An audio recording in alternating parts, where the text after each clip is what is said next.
এই যশস্বী মহাবিদ্যালয় ফৰকাটিং মহাবিদ্যালয়ৰ সন্মানীয় অধ্যক্ষ ডক্টৰ অপূৰ্ব শইকীয়া মহোদয়, এই মহাবিদ্যালয়ৰ পৰিচালনা সমিতিৰ সভাপতি ডক্টৰ অমৰেন্দ্ৰ দত্ত মহোদয়, মহাবিদ্যালয়ৰ অধ্যাপক অধ্যাপিকাবৃন্দ, অৱসৰপ্ৰাপ্ত অধ্যাপক অধ্যাপিকাবৃন্দ, সুধীবৃন্দ আৰু মোৰ মৰমৰ ছাত্ৰ ছাত্ৰীসকল, বক্তৃতা এটা সময়ত আমাৰ এটা প্ৰবৃত্তি আছিল। আমাৰ যৌৱনত, আমাৰ কৈশোৰত বক্তৃতা এটা আমাৰ প্ৰবৃত্তি আছিল। সুদীৰ্ঘ 4.5 দশক জুৰি আমি বক্তৃতা প্ৰদান কৰিছোঁ। 10 বছৰ বয়সৰ পৰা আজি আৰু বক্তৃতা আমাৰ প্ৰবৃত্তি নহয়। বক্তৃতা সম্প্ৰতি আমাৰ জীৱনৰ, আমাৰ সাধনাৰ এক অবিচ্ছেদ্য অংগ। It has become an inseparable part of my life. আন এটা স্পষ্টীকৰণ, মই পণ্ডিত নহওঁ, মোৰ পণ্ডিতও নাই। তেনেহ'লে কিয় মোৰ এই ধৃষ্টতা? I have a sense of offering anything and everything. মই যি কৰোঁ, মই যি চিন্তা কৰোঁ, সমস্ত পৰমা দিব্যজননী শ্ৰীচৰণত সমৰ্পণ কৰোঁ। আৰু দৰাচলতে এই সমৰ্পণেই মোৰ সমস্ত শক্তি, মোৰ সমস্ত ধৃষ্টতাৰ একমাত্ৰ উৎস। আজি ইয়াত আমি যিটো বক্তৃতা দিম, যিটো বিষয়বস্তু আমি নিৰ্বাচন কৰিছোঁ, আমি পোনতেই ক'ব বিচাৰিছোঁ, এই বক্তৃতাটোৰ বিষয়টোৰ প্ৰতি অলপ মন দিব। আমি কৈছোঁ যে ভাৰতীয় জ্ঞান পৰম্পৰা সমসাময়িক সাৰ্বজনীন গুৰুত্ব আৰু প্ৰাসংগিকতা, কণ্টেম্পোৰাৰী ৰেলিভেন্স এণ্ড ইউনিভাৰ্চেল ছিগনিফিকেন্স। অৰ্থাৎ আমাৰ বাবে কি গুৰুত্ব, আমাৰ বাবে কি তাৎপৰ্য, এই সময়ৰ বাবে কি প্ৰয়োজনীয়তা, আৰু সমগ্ৰ পৃথিৱীৰ বাবে প্ৰয়োজনীয়তা কি। Why we are not refocusing on European knowledge system? আমি ইউৰোপীয় জ্ঞান পৰম্পৰাৰ ওপৰত আমি ইয়াত ক'বলৈ নাযাওঁ। I am here to refocus on Indian knowledge system. ভাৰতীয় জ্ঞান পৰম্পৰা। Why ভাৰতীয় জ্ঞান পৰম্পৰা? And why not European knowledge system? আমি সেই বিষয়ে বক্তব্য প্ৰদান কৰিম। কিন্তু ভাৰতীয় জ্ঞান পৰম্পৰা, ভাৰতীয় জ্ঞান পৰম্পৰাৰ আমি মৰ্মস্থলত আমি প্ৰৱেশ নকৰোঁ এইটো বক্তৃতাত। মই কেৱল মাত্ৰ ভাৰতীয় জ্ঞান পৰম্পৰাৰ সমসাময়িক গুৰুত্ব আৰু সাৰ্বজনীন তাৎপৰ্যৰ বিষয়ে ক'ম। কিন্তু যিসকল ছাত্ৰ ছাত্ৰী বা সুধীবৃন্দই যদি ভাৰতীয় জ্ঞান পৰম্পৰাৰ বিষয়বস্তুৰ মৰ্মমূলত প্ৰৱেশ কৰিব বিচাৰিছে, ইয়াত আপোনালোকৰ অধ্যাপক দেৱশীষ বৰুৱাই জানে, আমাৰ গুৱাহাটী বিশ্ববিদ্যালয়ৰ অধীনত বৰ্তমান ভাৰতীয় জ্ঞান পৰম্পৰা বিষয়ক 100টা বক্তৃতা সম্বলিত এটা বক্তৃতা শৃংখলা চলি আছে। প্ৰতি শনিবাৰ আৰু প্ৰতি ৰবিবাৰে নিশা 8 বজাৰ পৰা 9 বজালৈ আমি দুটাকৈ সপ্তাহত বক্তৃতা প্ৰদান কৰোঁ। আজিও আছিল, কিন্তু আজি আমি আমাৰ বক্তৃতাটো বাতিল কৰিছোঁ এই বক্তৃতাৰ বাবে। আৰু তাৰ যিটো লিংক, আমাৰ দেৱশীষ বৰুৱাক মই সদায় সেই লিংক যোগান ধৰোঁ, তেওঁলৈ পঠিয়াওঁ। যদি আপোনালোকৰ কোনোবাই শুনিব বিচাৰে, সেই লিংকৰ জৰিয়তে শনিবাৰ ৰবিবাৰে 8টা বজাৰ পৰা 9টা বজাৰ ভিতৰত আপোনালোকে যদি সেই সময় খৰচ কৰে, তাত আমি পদ্ধতিগতভাৱে ইতিমধ্যে কিন্তু 20টা বক্তৃতা হৈ গৈছে। অৰ্থাৎ অহাকালি আমি 21তম বক্তৃতাটো প্ৰদান কৰিম। গতিকে সমসাময়িক গুৰুত্ব আৰু সাৰ্বজনীন তাৎপৰ্য। তাৰ আগতে মই অসমৰ বৈষ্ণৱ যুগৰ যিসকল মহাপুৰুষ আছিল, তেওঁলোকৰ কিছু সৃষ্টিৰ প্ৰতি আপোনালোকৰ দৃষ্টি আকৰ্ষণ কৰিব বিচাৰিছোঁ। শংকৰদেৱে লিখিছিল, দেৱৰ বাঞ্ছনী নৰদেহা ইটো, দেৱৰ বাঞ্ছনী নৰদেহা ইটো। কি আচৰিত কথা লিখি গৈছে, দেৱৰ বাঞ্ছনী নৰদেহা ইটো।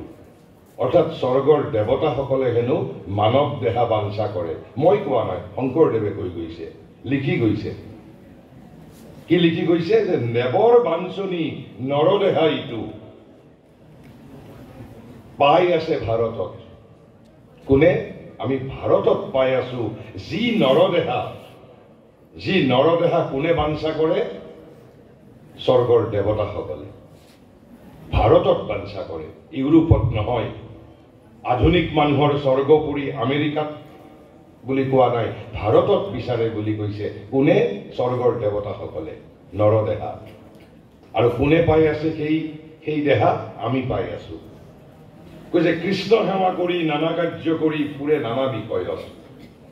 অকল শংকৰদেৱে নহয়, অসমৰ বৈষ্ণৱ যুগৰ আজিৰ পৰা 500 বছৰ আগৰ প্ৰতিগৰাকী মহাপুৰুষে তেওঁলোকৰ সৃষ্টিৰ পাতে পাতে ভাৰত বন্দনা গাই গৈছে। মোৰ তাত সম্পূৰ্ণ তথ্য আছে। প্ৰতিগৰাকী সমগ্ৰ ভাৰতবৰ্ষত বিৰল। উত্তৰ দক্ষিণ পশ্চিম ক'তো আজিৰ পৰা 500 বছৰ পূৰ্বে, মই বিৰল বুলি কৈছো, মই একেবাৰে নাই বুলি নকওঁ, হয়তো এজন দুজন থাকিবও পাৰে, সেইবাবে মই বিৰল বুলি শব্দটো কৈছো। আজিৰ পৰা 500 বছৰ আগতেই অসমৰ বৈষ্ণৱ যুগৰ প্ৰতিজন কবিয়ে তেওঁলোকৰ সৃষ্টিৰ পাতে পাতে ভাৰত বন্দনা গাই গৈছে। কেন ইট বি উইদাউট ছিগনিফিকেন্স?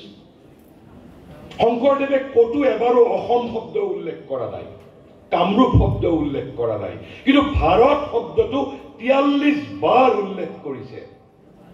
এবাৰ দুবাৰ নহয়, 43 টাইমছ, 43 বাৰ। মাধৱ কন্দলীয়ে কৈছে ব্ৰহ্মা আদি দেৱে বাঞ্চিয়া নপায়ে।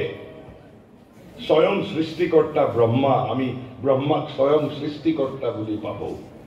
সেই স্বয়ং সৃষ্টিকৰ্তাইও ভাৰতবৰ্ষত জন্মগ্ৰহণ বিচাৰিছে, আৰু তেওঁ বিচাৰি পেলাই হেনো স্বয়ং সৃষ্টিকৰ্তাই ভাৰতত জন্ম ল'ব পৰা নাই। মই কোৱা নাই, মাধৱ কন্দলীয়ে কৈছে।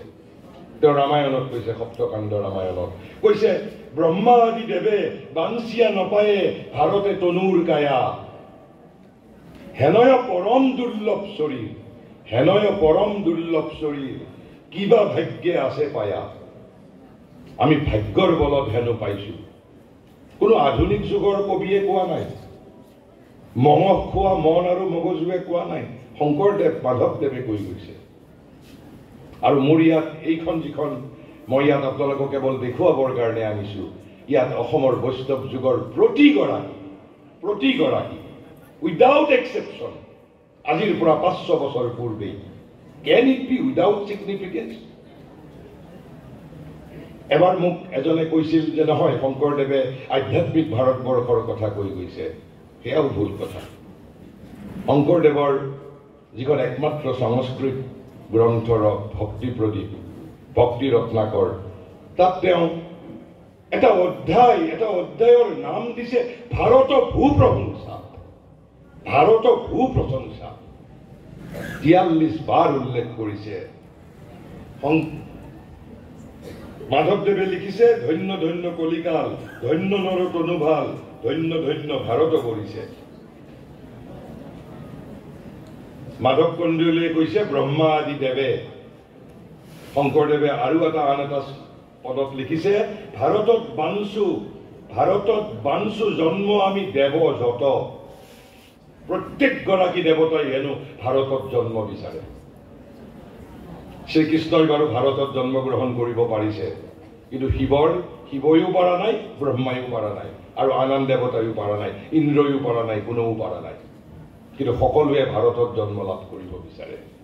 আৰু এই কথা 500 বছৰ আগেই অসমৰ প্ৰতিগৰাকী মহাপুৰুষ, প্ৰতিগৰাকী মানে কোন? মই একেবাৰে যদি কওঁ, শংকৰদেৱ, মাধৱদেৱ, কবিশেখৰ, ৰত্নাকৰ কন্দলী, অনন্ত কন্দলী, ভট্টদেৱ, গোপাল চৰণ মিশ্ৰ, হৰিদাস, ৰাম সৰস্বতী, ৰামচৰণ ঠাকুৰ, ভূষণ দিজ, অনিৰুদ্ধদেৱ, বিষ্ণু ভাৰতী, গোপীনাথ দিজ, লক্ষ্মীনাথ দিজ, ৰাম গোপাল, কলাপ চন্দ্ৰ দিজ, কেশৱ চৰণ কায়স্থ, কবিশেখৰ, নৰোত্তম ঠাকুৰ, শ্ৰী বিষ্ণুদেৱ, ৰামানন্দ দিজ, উইদাউট এক্সেপশ্যন। আৰু এই পৰম্পৰা পুনৰ আৰম্ভ কৰিছিল বংগদেশত ঊনবিংশ শতিকাৰ শেষাৰ্ধত, বিংশ শতিকাৰ প্ৰথমাৰ্ধত দুজন অধ্যাত্ম পুৰুষে, এজন বিবেকানন্দ আৰু এজন যিজনৰ শিক্ষাৰে মই শিক্ষিত হৈছোঁ, মাটিৰ পৃথিৱীত দিব্য জীৱনৰ স্বপ্নদ্ৰষ্টা মহাযোগী মহাঋষি মহাবিপ্লৱী শ্ৰী অৰবিন্দ। আৰু তাৰ সমানে সমানে আধুনিক যুগত আন বহুতে ভাৰত বন্দনা গাইছে। কিন্তু 500 বছৰ পূৰ্বেই অসমৰ প্ৰতিগৰাকী মহাপুৰুষে, শংকৰদেৱে 43 বাৰ, আনকি শংকৰদেৱে 2 বাৰ ভাৰত ভ্ৰমণ কৰিছে। আমি যিখন ভাৰতবৰ্ষ বুলি কওঁ, কবি দেৱকান্তৰ ভাষাত উত্তৰে উত্তুংগগিৰি দক্ষিণে সাগৰ, অৰ্থাৎ তিনিফালে সাগৰ,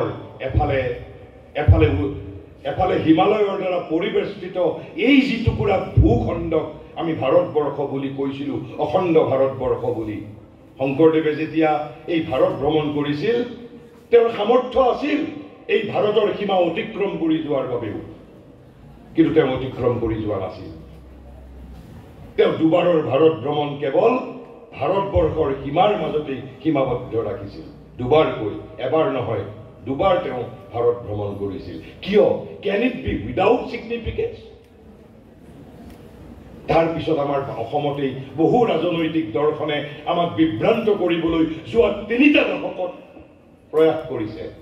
কোনোবাই কয় 1826 জানো আমাৰ অতীতৰ সীমাৰেখা। যদি 1826 আমাৰ অতীতৰ সীমাৰেখা, 500 বছৰ পূৰ্বে শংকৰদেৱে 43 বাৰ ভাৰতবৰ্ষৰ নাম লৈ গৈছে। 43 বাৰ, এবাৰ 2 বাৰ নহয়। যদি আন ভাৰতীয় জ্ঞান পৰম্পৰাৰ আন একো গুৰুত্ব, একো প্ৰাসংগিকতা যদি আমি হৃদয়ংগম কৰিব নোৱাৰো, মই ভাবো ৰূপকাত্মকভাৱে এই যে অসমৰ বৈষ্ণৱ কবিসকলে এজন নহয়, 2জন নহয়, প্ৰতিগৰাকীয়ে ভাৰত বন্দনা তেওঁলোকৰ আধ্যাত্মিক সৃষ্টিৰ পাতে পাতে লিখি থৈ গৈছে।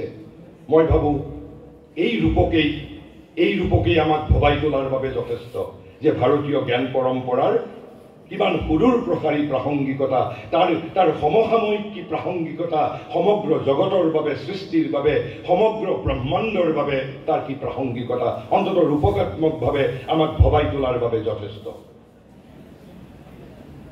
এতিয়া মই আহিছোঁ এই যে ভাৰতীয় জ্ঞান পৰম্পৰা, মই কেৱল মাত্ৰ প্ৰথমতে এটা আভাস দিবলৈ যত্ন কৰিম, কাৰণ আমি মৰ্মমূলত প্ৰৱেশ নকৰোঁ। আমাৰ মূল বিষয়টো হ'ল সমসাময়িক গুৰুত্ব আৰু সাৰ্বজনীন প্ৰাসংগিকতা। কিন্তু তথাপি ভাৰতীয় জ্ঞান পৰম্পৰা এই বাক্যাংশ আপোনালোকে নিশ্চয় জানে, বিগত 1 দশকৰ পৰা প্ৰচলন হৈছে। বিগত 1 দশকৰ পৰা প্ৰায় 2014 চন মানৰ পৰা আজি 1 দশক হ'ল। তাৰ আগত আপোনালোকে এটা শব্দ শুনিছিল, ইণ্ডোলজি, ভাৰত তত্ত্ব, ইণ্ডোলজি। ইণ্ডোলজি আৰু IQS, ইণ্ডিয়ান নলেজ চিষ্টেম, একে বস্তু নেকি? আৰু ইণ্ডোলজি মানে কি বা IQS মানে কি? মই কেৱল তাৰ এটা আপোনালোকক সম্যক পৰিভাষা আৰু একেবাৰে সহজ পৰিভাষা আৰু এশাৰী বাক্যৰ পৰিভাষা, মাত্ৰ এশাৰী বাক্যতেই আমাৰ ছাত্ৰ ছাত্ৰীসকলক যদি কোনোবাই সোধে, ইয়াৰ পিছত ছাত্ৰ ছাত্ৰীসকলে সগৌৰৱেৰে সদম্ভে ক'ব পাৰিব যে ভাৰতীয় জ্ঞান পৰম্পৰাৰ অৰ্থ কি। It can be variously defined by various authors, undoubtedly. সন্দেহাতীতভাৱে ভাৰতীয় জ্ঞান পৰম্পৰা ভিন্নজনে ভিন্ন ধৰণে ব্যাখ্যা কৰিব পাৰে, আমি তাত আপত্তি নকৰোঁ।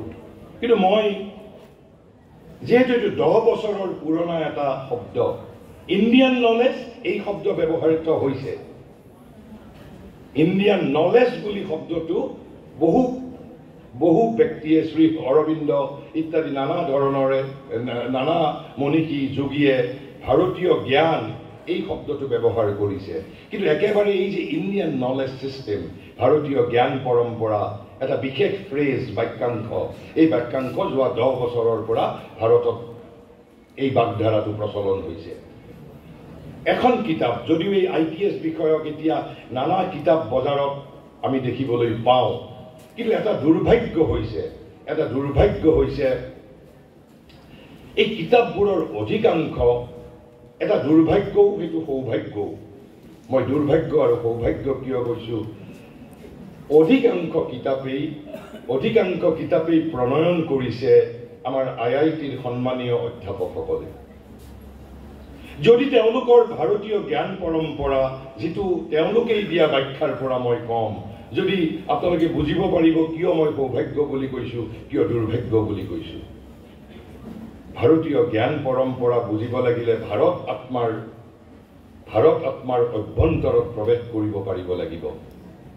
কিন্তু কাৰিকৰী বিষয়ৰ বিশেষজ্ঞসকলে ভাৰতৰ বিষয়ে, ভাৰত আত্মাৰ বিষয়ে, ভাৰতীয় জ্ঞানৰ বিষয়ে তেওঁলোকে অখণ্ড জ্ঞান, ইণ্টিগ্ৰেল নলেজ,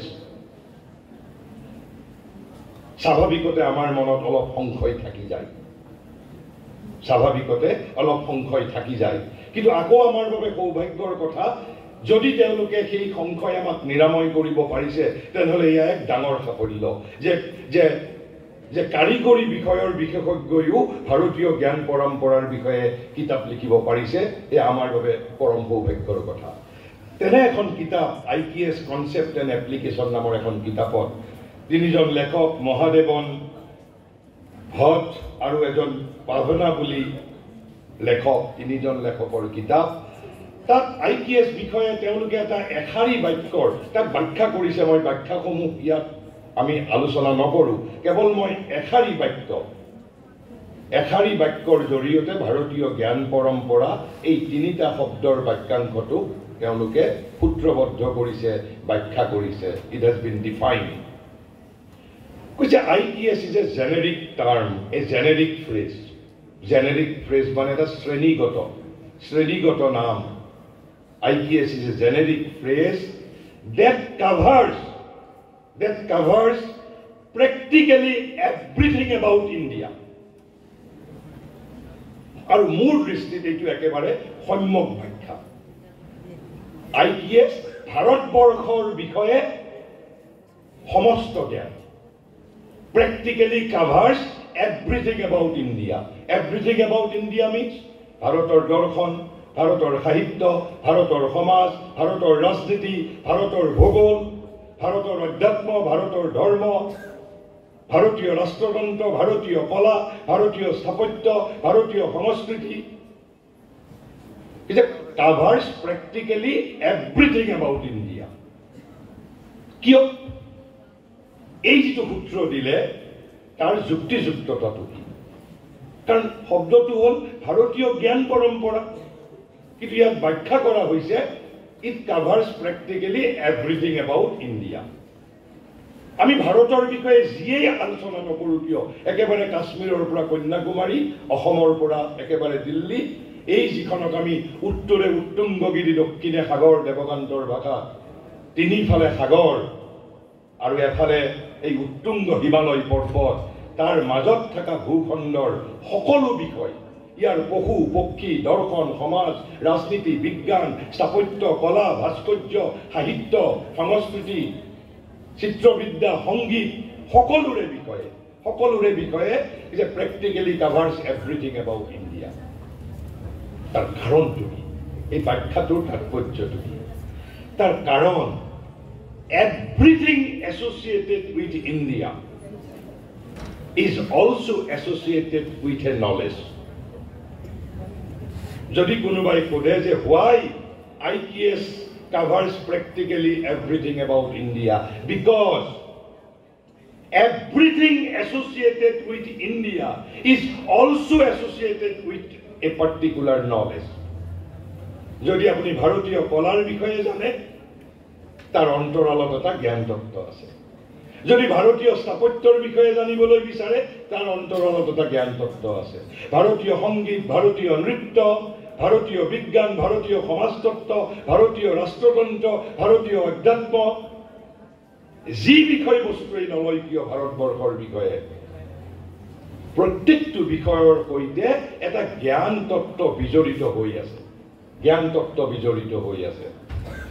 মই একেবাৰে সংক্ষিপ্ত, it's a concise definition, but in my opinion, it's a very comprehensive definition. Comprehensive, concise yet comprehensive definition. Practically covers everything about India, because everything associated with India is also associated with knowledge, and we are to decodify those knowledge. এই যে ভাৰতীয় জ্ঞান পৰম্পৰা আমি অধ্যয়ন কৰিব বিচাৰিছোঁ, ভাৰতীয় জ্ঞান পৰম্পৰাৰ জৰিয়তে আমি ভাৰতবৰ্ষৰ লগত বিজড়িত প্ৰতিটো বিষয়ৰ অন্তৰালত বিদ্যমান জ্ঞান তত্ত্বক আমি উন্মুক্ত কৰিবলৈ বিচাৰিছোঁ। This is the contemporary relevance. আৰু কিয় বিচাৰিছোঁ? এই জ্ঞান তত্ত্ব আমাৰ নিজৰ বাবে যি ধৰণে প্ৰয়োজন আছে, সমগ্ৰ ব্ৰহ্মাণ্ডৰ বাবে প্ৰয়োজন আছে, সেই বিষয়ে মই কিছু আভাস কেৱল মাত্ৰ আপোনালোকক দিম। গতিকে আমি প্ৰথমতে আমি যে ভাৰতীয় জ্ঞান পৰম্পৰা মানে আমি কি বুজো, আৰু সেইবাবেই তেওঁলোকে কৈছে যে for a nation with more than 5,000 years of recorded history, বহুতেতো ক'ব খোজে abundant cultural and archaeological artefacts, literature, social and community practices defining what constitutes Indian knowledge is itself a huge challenge. ডাঙৰ প্ৰত্যাহ্বান। মই গুৱাহাটী বিশ্ববিদ্যালয়ত 100টা বক্তৃতা দিম ভাৰতীয় জ্ঞান পৰম্পৰা। 100টা কিয়, 1000টা বক্তৃতাও cannot cover everything about India. মোক 1000 জনমো হয়তো মোৰ বাবে যথেষ্ট নহ'ব, কাৰণ আমাৰ কেৱল মহাভাৰতখনৰ বিষয়ে কোৱা নাই যে যি নাই মহাভাৰতত সেই নাই ভাৰতবৰ্ষত। আমি যিফালেই চকু দিম সিফালেই ভাৰতবৰ্ষৰ, আনকি ভাৰতীয় হিচাপে উৎসৱবোৰ পালন কৰোঁ, এই উৎসৱবোৰৰ অন্তৰালত জ্ঞান তত্ত্ব আছে। কি জ্ঞান তত্ত্ব আছে? মই এনেই উদাহৰণস্বৰূপে আপোনালোকক এটা আভাস দি যাওঁ। একেবাৰে কেৰেলাৰ পৰা, অসমৰ পৰা, কন্যাকুমাৰীৰ পৰা, কাশ্মীৰৰ পৰা ভাৰতবৰ্ষৰ প্ৰতিটো অঞ্চলৰ প্ৰতিটো উৎসৱৰ অন্তৰালত 4টা জ্ঞান তত্ত্ব বিজড়িত হৈ আছে। আপোনালোকে যেতিয়া তাক গৱেষণা কৰিব, ব্যাখ্যা কৰিব, আপোনালোকে নিজৰ পচন্দ মতে যিকোনো এটা উৎসৱক লওক, একেবাৰে আমাৰ লোক পৰম্পৰাৰ পৰা, লোক উৎসৱৰ পৰা আৰম্ভ কৰি সৰ্বভাৰতীয় উৎসৱলৈকে, একেবাৰে ৰাসৰ পৰা একেবাৰে দুৰ্গোৎসৱলৈকে, একেবাৰে আমাৰ বহাগ বিহুৰ পৰা আৰম্ভ কৰি দক্ষিণত পোংগল কওঁ, মকৰ সংক্ৰান্তি, প্ৰত্যেকটো মই কেৱল এটা উদাহৰণ দিবলৈ গৈছোঁ, তাৰ অন্তৰালত 4টা বস্তু বিজড়িত হৈ আছে। সেই 4টা বস্তু কি? এটা হ'ল জ্ঞানম, এটা হ'ল ঐক্যম, এটা হ'ল সামৰ্থ্যম, আৰু এটা হ'ল স্বাতন্ত্ৰ্যম। এই 4টা বস্তু বিজড়িত হৈ আছে আমাৰ প্ৰতিটো উৎসৱৰ অন্তৰালত। আপোনালোকে গৱেষণা কৰিব, knowledge, power, unity and freedom. তাৰ কাৰণ কি? মহাযোগী শ্ৰী অৰবিন্দই কৈছে এই 4টাই হ'ল আদৰ্শ সমাজৰ ভিত্তি। এই 4টাই অৰ্ডিনাৰী সমাজৰ নহয়, আইডিয়েল ছ'চাইটি, আদৰ্শ সমাজ যদি আমি গঢ়িব বিচাৰিছোঁ, আমাক এই 4টা বস্তু লাগিব: জ্ঞানম, ঐক্যম, সামৰ্থ্যম আৰু স্বাতন্ত্ৰ্যম। Knowledge, unity, power and freedom. মই কেৱল উদাহৰণ দিছোঁ যে why practically covers everything about India is defined as India's knowledge system, because everything associated with India is also associated with knowledge. তেনেকৈ ভাৰতীয় কলা, ভাৰতীয় দৰ্শন, ভাৰতীয় বিজ্ঞান, ভাৰতীয় ৰাজনীতি, ভাৰতীয় কলা, ভাৰতীয় সাহিত্য, ভাৰতীয় সংস্কৃতি, প্ৰত্যেকৰে অন্তৰালত একোটা জ্ঞান তত্ত্ব বিজড়িত হৈ আছে। আৰু গতিকে এই 5000 বছৰতকৈ অধিক আমাৰ ইতিহাস, এক বিস্তৃত ভূখণ্ড, এই ভাৰতবৰ্ষৰ সমস্ত জ্ঞানৰ বিষয়ে ব্যাখ্যা কৰাটো এটা ডাঙৰ প্ৰত্যাহ্বান বুলি কোৱা হৈছে, ডাঙৰ প্ৰত্যাহ্বান। তেনেহ'লে মই সমসাময়িক প্ৰাসংগিকতাৰ বিষয়ে ক'বলৈ যোৱাৰ আগতে মই কেৱল মাত্ৰ আপোনালোকক ভাৰতীয় জ্ঞান পৰম্পৰাৰ ভিতৰৰ মই আৰু মাত্ৰ এটা তত্ত্বৰ কথা ক'বলৈ গৈ মই প্ৰাসংগিকতাৰ বিষয়ে ক'বলৈ যাম। কিন্তু তাৰ আগতে এই যে ক'লো ইণ্ডোলজি শব্দটো যে আছিল, ইণ্ডোলজিৰ লগত ITSৰ কি মৌলিক পাৰ্থক্য? কৈছে ইণ্ডোলজি, also known as South Asian Studies. South Asian Studies is the academic study of the history and culture and language and literature of the Indian subcontinent. এটা নিৰ্দিষ্টভাৱে ইণ্ডোলজি বুলি ক'লে, ভাৰত তত্ত্ব বুলি ক'লে এই 4টা বস্তুত বুজিছিল: ভাৰতৰ ইতিহাস, ভাৰতৰ সংস্কৃতি, ভাৰতীয় ভাষা, ভাৰতীয় সাহিত্য। কিন্তু IKS covers practically everything about India. Everything about India. কিন্তু Indology, basically it was or it is an academic study by the foreigners. IKS এই বাক্যাংশ ফ্ৰেজ ভাৰতীয়সকলে ইন্ট্ৰোডিউস কৰিছে কিন্তু ইণ্ডোলজি শব্দ it was devised by foreigners, foreign scholars. তেওঁলোকে যেতিয়া ভাৰতৰ বিষয়ে অধ্যয়ন কৰিছিল ভাৰতীয় ভাষা ভাৰতৰ ইতিহাস ভাৰতৰ সংস্কৃতি সেইভাবে ম্যাক্স মুলাৰ তেওঁলোকক ইণ্ডোলজিষ্ট বুলি কৈছিল গতিকে মূল পাৰ্থক্যটো হ'ল ইণ্ডোলজিয়ে ভাৰতীয় ভাৰত বিষয়ক অধ্যয়নৰ এটা নিৰ্দিষ্ট অংশহে অন্তৰ্ভুক্ত কৰে কিন্তু IKS covers practically everything about India. দ্বিতীয় পাৰ্থক্যটো হ'ল IKS is a term devised by Indian themselves.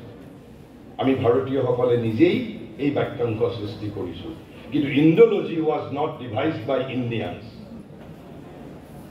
বিশেষকৈ পাশ্চাত্যৰ পণ্ডিতসকলে এই বাক্যাংশ ব্যৱহাৰ কৰিছিল বা এই শব্দটো ব্যৱহাৰ কৰিছিল ইণ্ডোলজি আৰু ইণ্ডোলজি শব্দটো মূলতঃ কেৱল ভাৰত বিষয়ক অধ্যয়নে নহয় যদিও শব্দটো ইণ্ডোলজি মূলতঃ এছিয়া বিষয়ক অধ্যয়ন মূলতঃ সমগ্ৰ এছিয়া বিষয়ক কিন্তু এছিয়াৰ বিষয়ৰ ভিতৰত যেহেতু ভাৰতেই একমাত্ৰ জীৱন্ত সংস্কৃতিবান ৰাষ্ট্ৰ সেইভাবে ভাৰতৰ ওপৰত মনোযোগিতাটো বেছি আছিল কিন্তু ইণ্ডোলজি বুলি ক'লে it includes study of the whole Asia সমগ্ৰ এছিয়া মহাদেশৰ অধ্যয়নক অন্তৰ্ভুক্ত কৰি লয় মই কেৱলমাত্ৰ আভাস দিবলৈ যত্ন কৰিছো যদি আপোনালোকে ভাৰতীয় জ্ঞান পৰম্পৰাক জানিবলৈ বিচাৰে ইয়াত তিনিটা শব্দ যে ইণ্ডিয়া নলেজ আৰু সিস্টেম মানে হ'ল এটা পৰম্পৰা ইয়াত জ্ঞান মই জ্ঞানৰ বিষয়ে মই বেছি আলোকপাত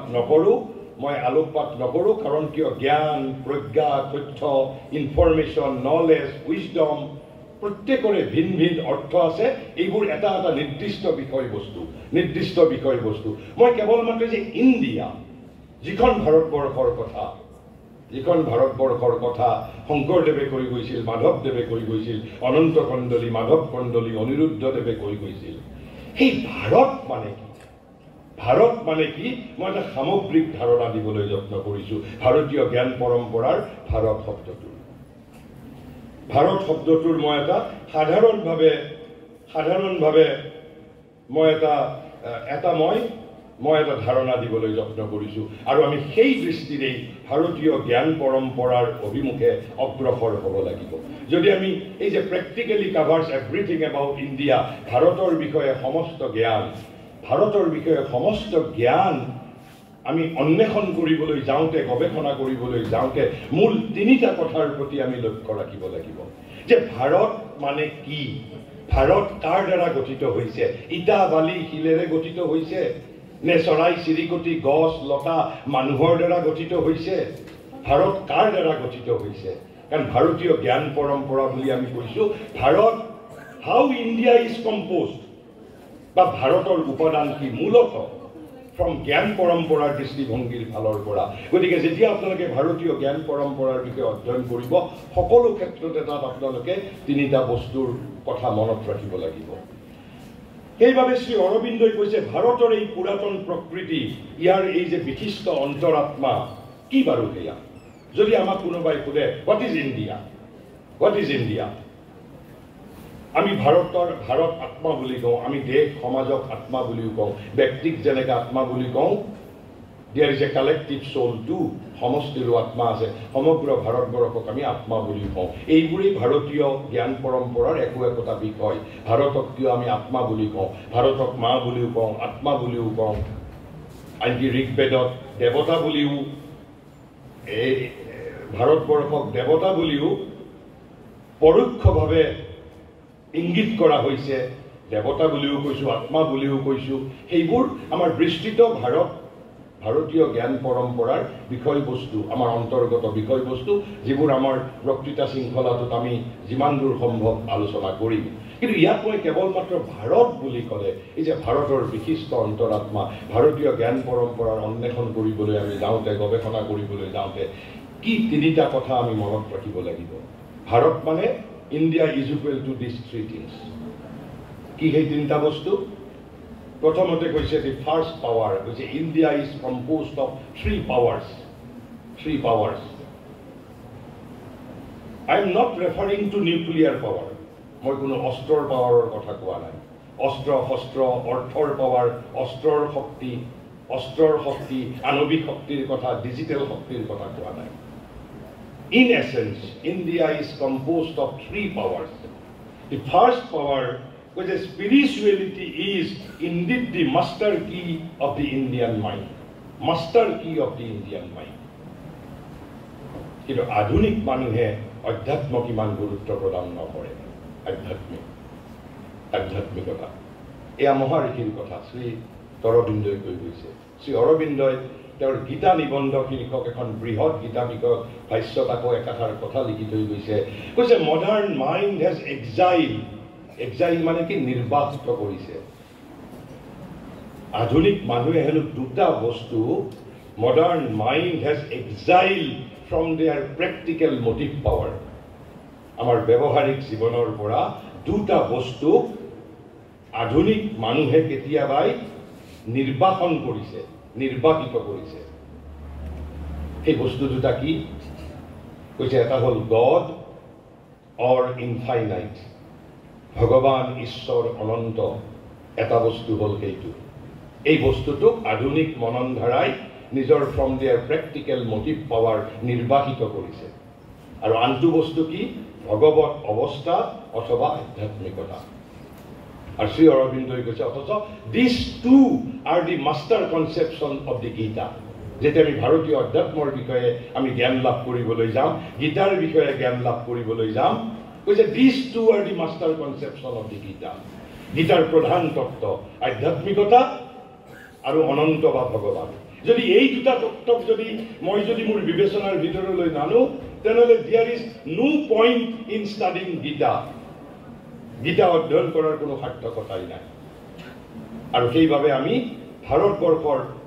যিসকল মনীষী বিবেকানন্দ শ্ৰী অৰবিন্দ ইত্যাদি সকলোৱে একেমুখে স্বীকাৰ কৰি গৈছে সেইবাবে কৈছে কি যে spirituality is indeed the master কি অফ দি ইণ্ডিয়ান মাইণ্ড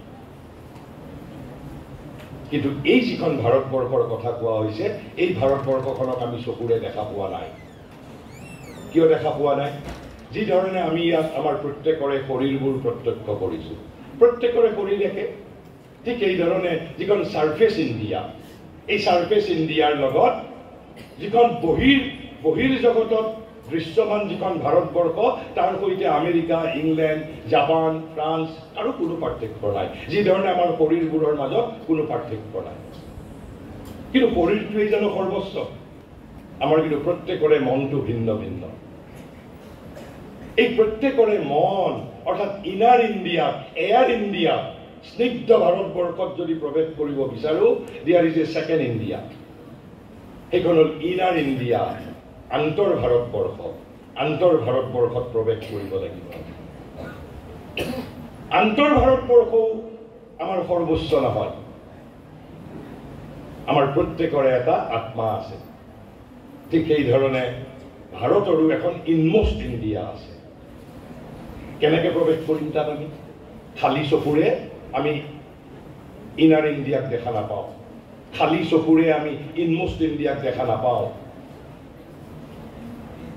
যদি আমি ইনাৰ ইণ্ডিয়াক আমি প্ৰত্যক্ষ কৰিব বিচাৰো ভাৰতৰ কাব্য ভাৰতৰ সাহিত্য ভাৰতীয় শিল্প ভাৰতীয় স্থাপত্য ভাৰতীয় সংগীত ভাৰতীয় নৃত্য ইত্যাদিত প্ৰৱেশ কৰিব লাগিব তাৰ মৰ্মমূলত প্ৰৱেশ কৰিব লাগিব তেতিয়া আমি ইনাৰ ইণ্ডিয়াৰ লগত আমাৰ সম্পৰ্ক হ'ব আমাৰ পৰিচয় হ'ব আৰু এই শংকৰদেৱে কোৱা যিখন ভাৰতবৰ্ষ সেই ভাৰতবৰ্ষখনক আমি কেতিয়া প্ৰৱেশ কৰিব পাৰিম যদি ভাৰতৰ অধ্যাত্মত প্ৰৱেশ কৰোঁ অৰ্থাৎ বেদ উপনিষদ গীতাৰ মাজত যদি প্ৰৱেশ কৰোঁ তেতিয়া আন এখন ভাৰতবৰ্ষৰ আমি সন্ধান পাম যিখন ভাৰতবৰ্ষৰ কথা আজিৰ পৰা 500 বছৰ আগত অসমৰ মহাপুৰুষসকলে তাৰ যশোগান কৰি গৈছে আৰু সেইবাবে কৈছে যিখন ইনমষ্ট ইণ্ডিয়াৰ কথা কৈছে spirituality is indeed the master কি অফ ইণ্ডিয়ান মাইণ্ড কৈছে ভাৰতীয় মনৰ ভাৰতীয় চিত্ৰৰ আচল সঁচাৰ কাঠি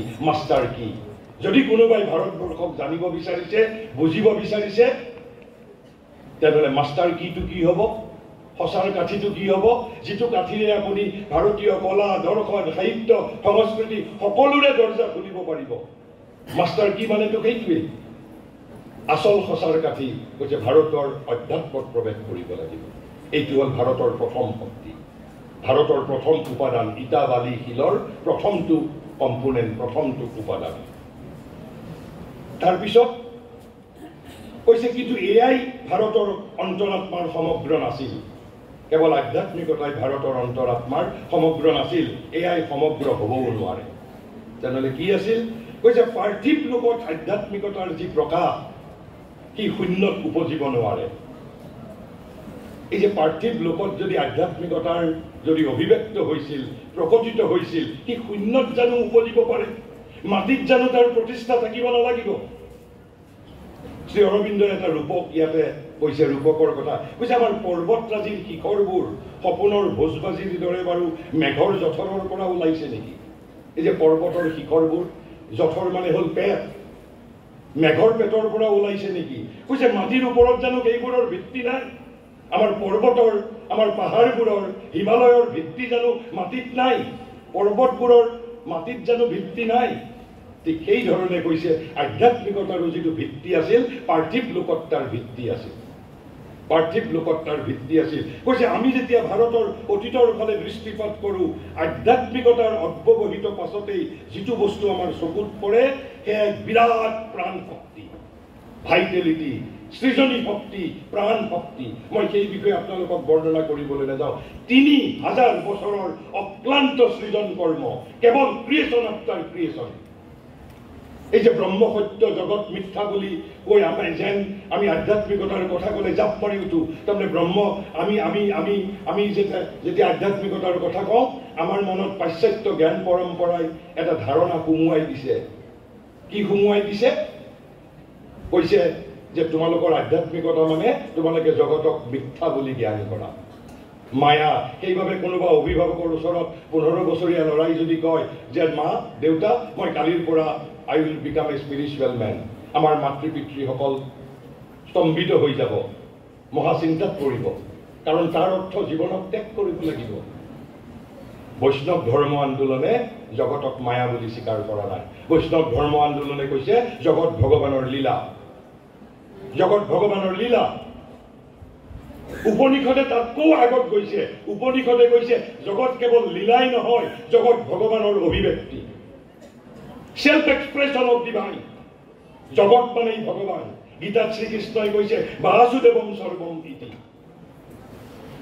৭ নম্বৰ অধ্যায়ৰ ১৯ নম্বৰ শ্লোকত শ্ৰীকৃষ্ণই কৈছে বাসুদেৱম সৰ্বম ইতি এই জগত মানে কি পাহাৰ মানে কি মই গছ মানে কি মই এই মাইক্ৰোফোনটো মানেও মই কবিতা মানেও মই গল্প মানেও মই গণতন্ত্ৰ মানেও মই মহাবিদ্যালয় মানেও মই বিদ্যালয় মানেও মই কৈছে বাসুদেৱম সৰ্বম ইতি জগতত বাসুদেৱৰ বাহিৰে কাৰোৱে অস্তিত্ব নাই আমি বাসুদেৱৰেই সনাতন অংশ কেৱল মাত্ৰ বাসুদেৱৰ অভিব্যক্তি ব্ৰহ্ম সত্য জগত মিথ্যা এটা ভাৰতবৰ্ষৰ আধ্যাত্মিকতাৰ এটা ধাৰা অন্যতম ধাৰাও নহয় এটা ধাৰা কিন্তু পাশ্চাত্যবাসীসকলে আমাক ভাৰতীয় জ্ঞান পৰম্পৰাৰ পৰা বিচ্ছিন্ন কৰাৰ বাবে আমাৰ মনন ধাৰাত সুমুৱাই দিছে this is your only spirituality তাৰ আগত উপনিষদে কৈছে শংকৰাচাৰ্যৰ আগতো উপনিষদে কৈছে সৰ্বং খলবিদং ব্ৰহ্মণ অল ইজ ব্ৰহ্মণ বেদে তাৰ আগত কৈছে মাতা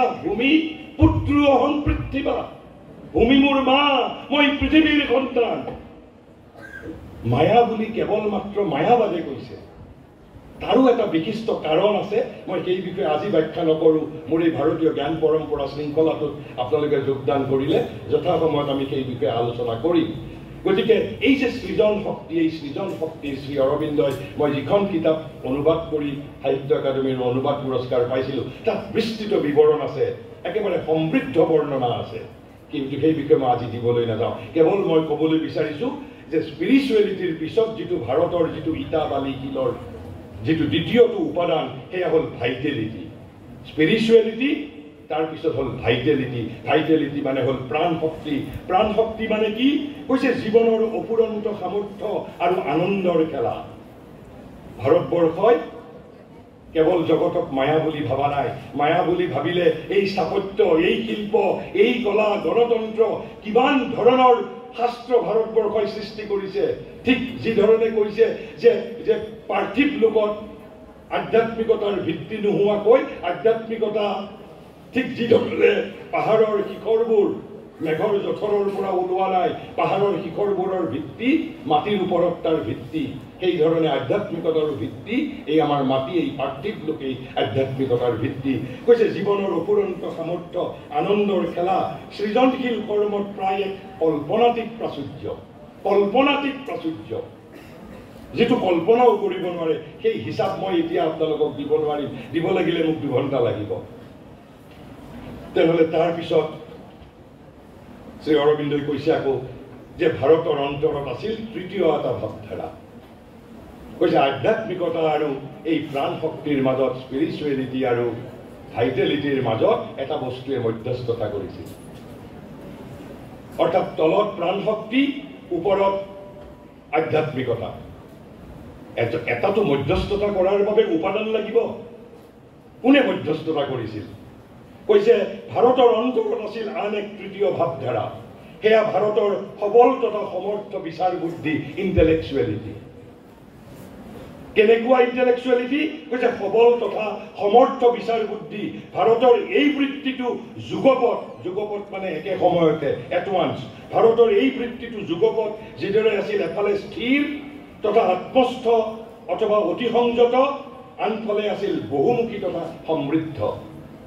এফালে যিদৰে বৃহৎক আলিংগন কৰিবলৈ অগ্ৰসৰ হৈছিল, অৰ্থাৎ অনন্তক আলিংগন কৰিবলৈ অগ্ৰসৰ হৈছিল, আনফালে তেনেধৰণে আগবাঢ়িছিল ক্ষুদ্ৰ অথবা সূক্ষ্মৰ মাজত প্ৰৱেশ কৰিবলৈ।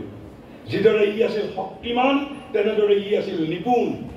যেতিয়া ই অগ্ৰসৰ হৈছিল তত্ত্বক ধাৰণ কৰিবলৈ, অৰ্থাৎ মেটাফিজিক্স, তাৰে এই যে ব্ৰহ্ম সত্য জগত মায়া বুলি শংকৰাচাৰ্যই কিয় কৈছিল? যেতিয়া ব্ৰহ্মক আয়ত্ত কৰিবলৈ গৈছে, আনকি তেতিয়া জগতক মায়া বুলিও কৈছে। ইমান চিনচিয়াৰিটি। তাৰ আচল তাৎপৰ্য হ'ল সেইটো ভাৰতীয় জ্ঞান পৰম্পৰাৰ এইটো এটা বিশিষ্ট ধৰণ। যেতিয়া এটা বস্তুক ধৰে, বাকী সমাজৰ সকলো বস্তুক লাগিলে একাষৰীয়া কৰি থৈ সেই বস্তুৰ একেবাৰে পৰাকাষ্ঠাত উপনীত হ'ব। কৈছে যেতিয়া ই অগ্ৰসৰ হৈছিল তত্ত্বক ধাৰণ কৰিবলৈ, তেতিয়া ইয়াৰ বিৰাট বিৰাট বিশাল গতিছন্দ, বিৰাট বিশাল গতিছন্দ। তেতিয়া কৈছে যে ব্ৰহ্মই সত্য কেৱল মাত্ৰ, আৰু আন একো সত্য নহয়। কিন্তু কৈছে আনফালে যেতিয়া ইয়াৰ আদান প্ৰদান ক্ষুদ্ৰ বস্তুৰ সৈতে, তেতিয়া তাৰ মাজত দেখিবলৈ পাওঁ পদে পদে পুংখানুপুংখ অতি সূক্ষ্ম অনিসন্ধিৎসা। আনকি ভাৰতবৰ্ষত এই ইণ্টেলেকচুৱেলিটিয়ে হাতী কেনেকে পালন কৰিব লাগে তাৰ বিষয়েও এখন শাস্ত্ৰ আছে। এই যে 64 কলাবিদ্যা বুলি কয়, 64 কলাবিদ্যাৰ মাজত আনকি হাতী কেনেকে পালন কৰিব লাগে তাৰ বিষয়েও ভাৰতীয় ঋষিসকলে, ভাৰতীয় মনীষাই এখন শাস্ত্ৰ গঢ়ি তুলিছিল। জীৱনৰ কোনো অংগ বাদ দিয়া নাছিল। Life was paramount, life was paramount. আৰু কৈছে এই যে ভাৰতবৰ্ষৰ এই যে অপৰূপ সংস্কৃতি, জীৱন্ত সংস্কৃতি, এই জীৱন্ত সংস্কৃতিৰ সামঞ্জস্য কেনেকে গঢ়ি উঠিছিল? কৈছে ওপৰত সকলোকে ব্যাপী আছিল ভাৰতৰ আপোন মজ্জাগত সহজাত আধ্যাত্মিকতা, অৰ্থাৎ ওপৰত আছিল স্পিৰিচুৱেলিটি। তলত কৰ্মজগতত প্ৰসাৰিত হৈ আছিল ভাৰতৰ অফুৰন্ত প্ৰাণ শক্তিৰ এক সৃজন প্ৰতিভা তথা সজীৱ জীৱনধাৰাৰ উদাত্ত আৱেগ, অৰ্থাৎ তলত ভাইটেলিটি, প্ৰাণ শক্তি, জীৱনৰ খেলা। আৰু এই উভয়ৰ মাজত আদান প্ৰদানৰ সেতু গঢ়ি তুলিছিল এনে সমৰ্থ, তীক্ষ্ণ তথা সতৰ্ক বিচাৰ বুদ্ধিয়ে, যি মাত্ৰ যুক্তিৰ ক্ষেত্ৰতে নহয় বৰং নীতি তথা ৰসজ্ঞতাৰ ক্ষেত্ৰতো এই ত্ৰিবিধ ধাৰাৰ প্ৰতিটোতে চৰম সৃষ্টি তৎপৰতাকে অনুপ্ৰাণিত কৰিছিল। প্ৰাচীন ভাৰতৰ সংস্কৃতিত যি অপৰূপ সামঞ্জস্য দেখিবলৈ পাওঁ, সি এনেধৰণেই গঢ়ি উঠিছিল। অৰ্থাৎ spirituality, vitality mediated by a strong intellectuality. যদি আপুনি ভাৰতীয় জ্ঞান পৰম্পৰাত প্ৰৱেশ কৰিবলৈ বিচাৰে, ভাৰতৰ এই তিনিটা সামৰ্থ্যৰ বিষয়ে আপুনি অন্বেষণ কৰিব লাগিব, গৱেষণা কৰিব লাগিব। ইণ্ডিয়াছ ভাইটেলিটি, অৰ্থাৎ ইণ্ডিয়াছ ক্ৰিয়েটিভ জিনিয়াছ, ক্ৰিয়েটিভ জিল, জীৱনৰ খেলা, দ্বিতীয়তে ভাৰতৰ ইণ্টেলেকচুৱেলিটি, আৰু তৃতীয়তে আধ্যাত্মিকতা। এই তিনিটা বস্তু মিলিয়েই ভাৰতৰ আত্মা গঢ়ি উঠিছে। যদি আমি ভাৰতীয় জ্ঞান পৰম্পৰাত প্ৰৱেশ কৰিবলৈ বিচাৰোঁ, এই তিনিটাৰ ভিতৰত প্ৰৱেশ কৰিব লাগিব। ভাৰতৰ সমৰ্থ বিচাৰ বুদ্ধি, ভাৰতৰ এই ভাৰতৰ আপোন মজ্জাগত সহজাত আধ্যাত্মিকতা, আৰু এই যে কল্পনাতীত সৃজন কৰ্মৰ কল্পনাতীত প্ৰাচুৰ্য, প্ৰাণ শক্তি জীৱনৰ খেলা, জীৱনৰ অপুৰন্ত সামৰ্থ্য। মই এই কথাখিনি আপোনালোকক কেৱল ভাৰতীয় জ্ঞান পৰম্পৰা বুলি ক'লে তেনেহ'লে আমি ব্যাখ্যা কৰিলোঁ ভাৰতীয় জ্ঞান পৰম্পৰাৰ পিছত আমি কি ধৰণে ভাৰতীয় জ্ঞান পৰম্পৰাত প্ৰৱেশ কৰিম, অৰ্থাৎ ভাৰতৰ আধ্যাত্মিকতা, ভাৰতৰ সমৰ্থ বিচাৰ বুদ্ধি আৰু ভাৰতৰ প্ৰাণ শক্তি। এই তিনিটা বস্তু মিলিয়ে spirituality, vitality and mediated by a strong intellectuality. এই তিনিটাই হ'ল ভাৰত প্ৰতিভা, ভাৰত আত্মাৰ তিনিটা মূল উপাদান। তাৰপিছত মই এতিয়া আহিছোঁ যিটো কণ্টেম্পৰাৰী ৰেলিভেঞ্চৰ বিষয়ে মই আহিছোঁ। কিন্তু এই বিষয়ে যেতিয়া আমি ক'বলৈ যাম, আমি এটা অতি অপ্ৰিয় কথা আমি প্ৰকাশ কৰিব লাগিব। সেই অপ্ৰিয় কথাটো কি? সমগ্ৰ পৃথিৱীৰ ভিতৰত একমাত্ৰ ভাৰতবৰ্ষৰ অভিজাত শ্ৰেণীটো, পৃথিৱীৰ আন দেশৰ অভিজাত শ্ৰেণী নহয়, ভাৰতৰ যিটো অভিজাত শ্ৰেণী, ভাৰতৰ যিটো শিক্ষিত শ্ৰেণী, ভাৰতৰ যিটো অতি শিক্ষিত শ্ৰেণী, এই অতি শিক্ষিত শ্ৰেণী, ভাৰতৰ অভিজাত শ্ৰেণী, ভাৰতৰ শিক্ষিত শ্ৰেণীটোৱেই ভাৰতীয় জ্ঞান পৰম্পৰাৰ পৰা আটাইতকৈ অধিক হাৰত সৰ্বোচ্চভাৱে বিচ্ছিন্ন। ভাৰতবৰ্ষক যদি জীৱন্ত কৰি ৰাখিছে ভাৰতৰ শিক্ষিত সমাজে নহয়, ভাৰতৰ অভিজাত শ্ৰেণীটোৱে ভাৰতক জীৱন্ত কৰি ৰখা নাই। কাৰণ কেতিয়াবাই ভাৰতৰ শিক্ষিত শ্ৰেণী, বিশেষকৈ অতি শিক্ষিত শ্ৰেণী, ভাৰতীয় অভিজাত তন্ত্ৰ, ভাৰতীয় সংস্কৃতিৰ পৰা কেতিয়াবাই বিচ্ছিন্ন হৈছে। তাৰ উদাহৰণ কি? আজি অলপ দিন আগতে দেৱশীষ বৰুৱাই জানিব, যেতিয়া মোৰ অনলাইন লেকচাৰবোৰ হয়, মই সকলোকে নটিচ দিওঁ, সকলোকে মই সেই বিষয়ে মই জনাওঁ। এবাৰ এজন মানুহ আমেৰিকাত গৈছে, তেওঁ আমেৰিকাত আছে, আমাৰ অসমৰ মানুহ। তেওঁ আনকি ৰাষ্ট্ৰীয়তাবাদী এটা সংগঠনৰ লগতো জড়িত।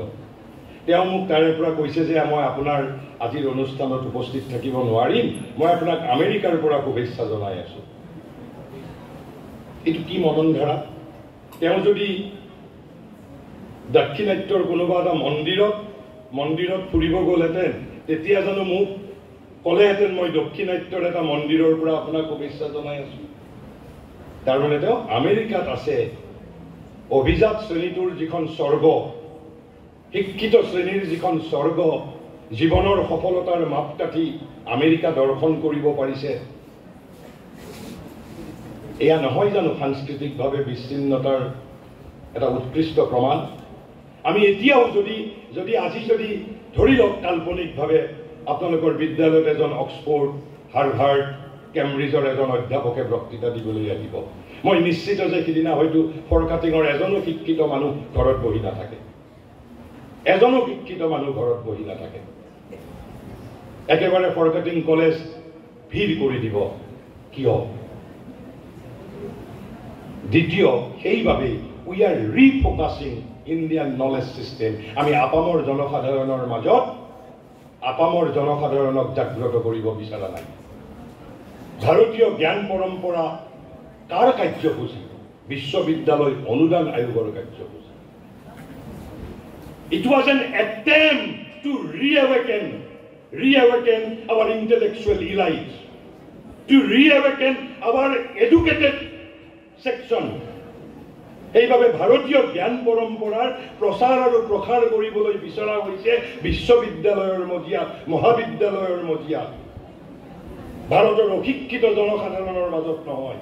কাৰণ তেওঁলোক এতিয়াও শিপাৰ লগত অতি শক্তিশালীভাৱে বিজড়িত হৈ আছে। ভাৰতৰ শিক্ষিত সমাজ, এই নব্য অভিজাত তন্ত্ৰ, তাৰ কাৰণ কি? এই যে সমসাময়িক গুৰুত্ব, এটা গুৰুত্ব হ'ল এই শিক্ষিত সমাজক পুনৰ ভাৰতৰ মূল শিপালৈ উভতাই অনাৰ গোপন ষড়যন্ত্ৰ এয়া ভাৰতীয় জ্ঞান পৰম্পৰা। ভাৰতীয় জ্ঞান পৰম্পৰা বিশ্ববিদ্যালয় অনুদান আয়োগৰ এটা গোপন ষড়যন্ত্ৰ। তাৰ বিৰুদ্ধে ভাৰতীয় শিক্ষিত শ্ৰেণীৰ বিৰুদ্ধে এটা ষড়যন্ত্ৰ। ভাৰতীয় শিক্ষিত শ্ৰেণীক পুনৰ ভাৰতীয় জ্ঞান পৰম্পৰাৰ সৈতে সম্পৃক্ত কৰিবলৈ গোপন ষড়যন্ত্ৰ কৰিছে। কাৰণ ভাৰতবৰ্ষৰ যিসকল মনিকী তেওঁলোকে ইতিমধ্যেই গৱেষণা কৰি পাইছে যে ভাৰতৰ শিক্ষিতসকল, অধিক শিক্ষিতসকল তেওঁলোক ভাৰতীয় সংস্কৃতিৰ পৰা বিচ্ছিন্ন। তাৰ কাৰণ কি? সেই কাৰণটো বিশ্লেষণ কৰাই মোৰ দায়িত্ব। মই সেই কাৰণটো অলপ বিশ্লেষণ কৰিম আৰু তাৰপিছত মই ইউনিভাৰ্চেল ছিগনিফিকেন্সৰ বিষয়ে যাম। আমাৰ মূল কাৰণ তেনেহ'লে গুৰুত্বটো যিটো কণ্টেম্পৰেৰী ৰেলিভেঞ্চ হ'ল ভাৰতৰ শিক্ষিত বৰ্গ, যিটো লাইনচ্যুত, যিটো পথচ্যুত শিক্ষিত অভিজাততন্ত্ৰটো, উচ্চ শিক্ষিত শ্ৰেণীটো ভাৰতীয় পৰম্পৰা, ভাৰতীয় সংস্কৃতিৰ সৈতে পৰিচিত কৰি দিয়াৰ এক পৰিকল্পিত প্ৰয়াস। কৈছে যে যেতিয়া কিয় এই সমস্যাটো ভাৰতীয় শিক্ষিতসকলৰ মাজত কিয় দেখা পালে? আমি 200 বছৰ গোলাম আছিলো। 200 বছৰ গোলাম আছিলো। উই হ্যাভ টু এডমিট আমাৰ ৰন্ধে ৰন্ধে এতিয়াও ঔপনিবেশিক মননধাৰা প্ৰবাহিত হৈ আছে। সেইবাবে we look at England, we look at America, because they were supreme once upon a time. They defeated us. তেওঁলোকে আমাক পৰাজিত কৰিছিল। We were overwhelmed. We were hypnotized by European culture once upon a time. কিন্তু ভাৰতৰ অশিক্ষিত সমাজ hypnotised হোৱা নাছিল। শিক্ষিত সমাজ হিপনোটাইজড হৈছিল। শিক্ষিত সমাজ কৈছে when two cultures meet on unequal military terms, কৈছে যেতিয়া দুটা সংস্কৃতি অসমান সামৰিক শক্তিৰ সৈতে যেতিয়া মুখামুখি হয়। উদাহৰণ দিছে কি? as the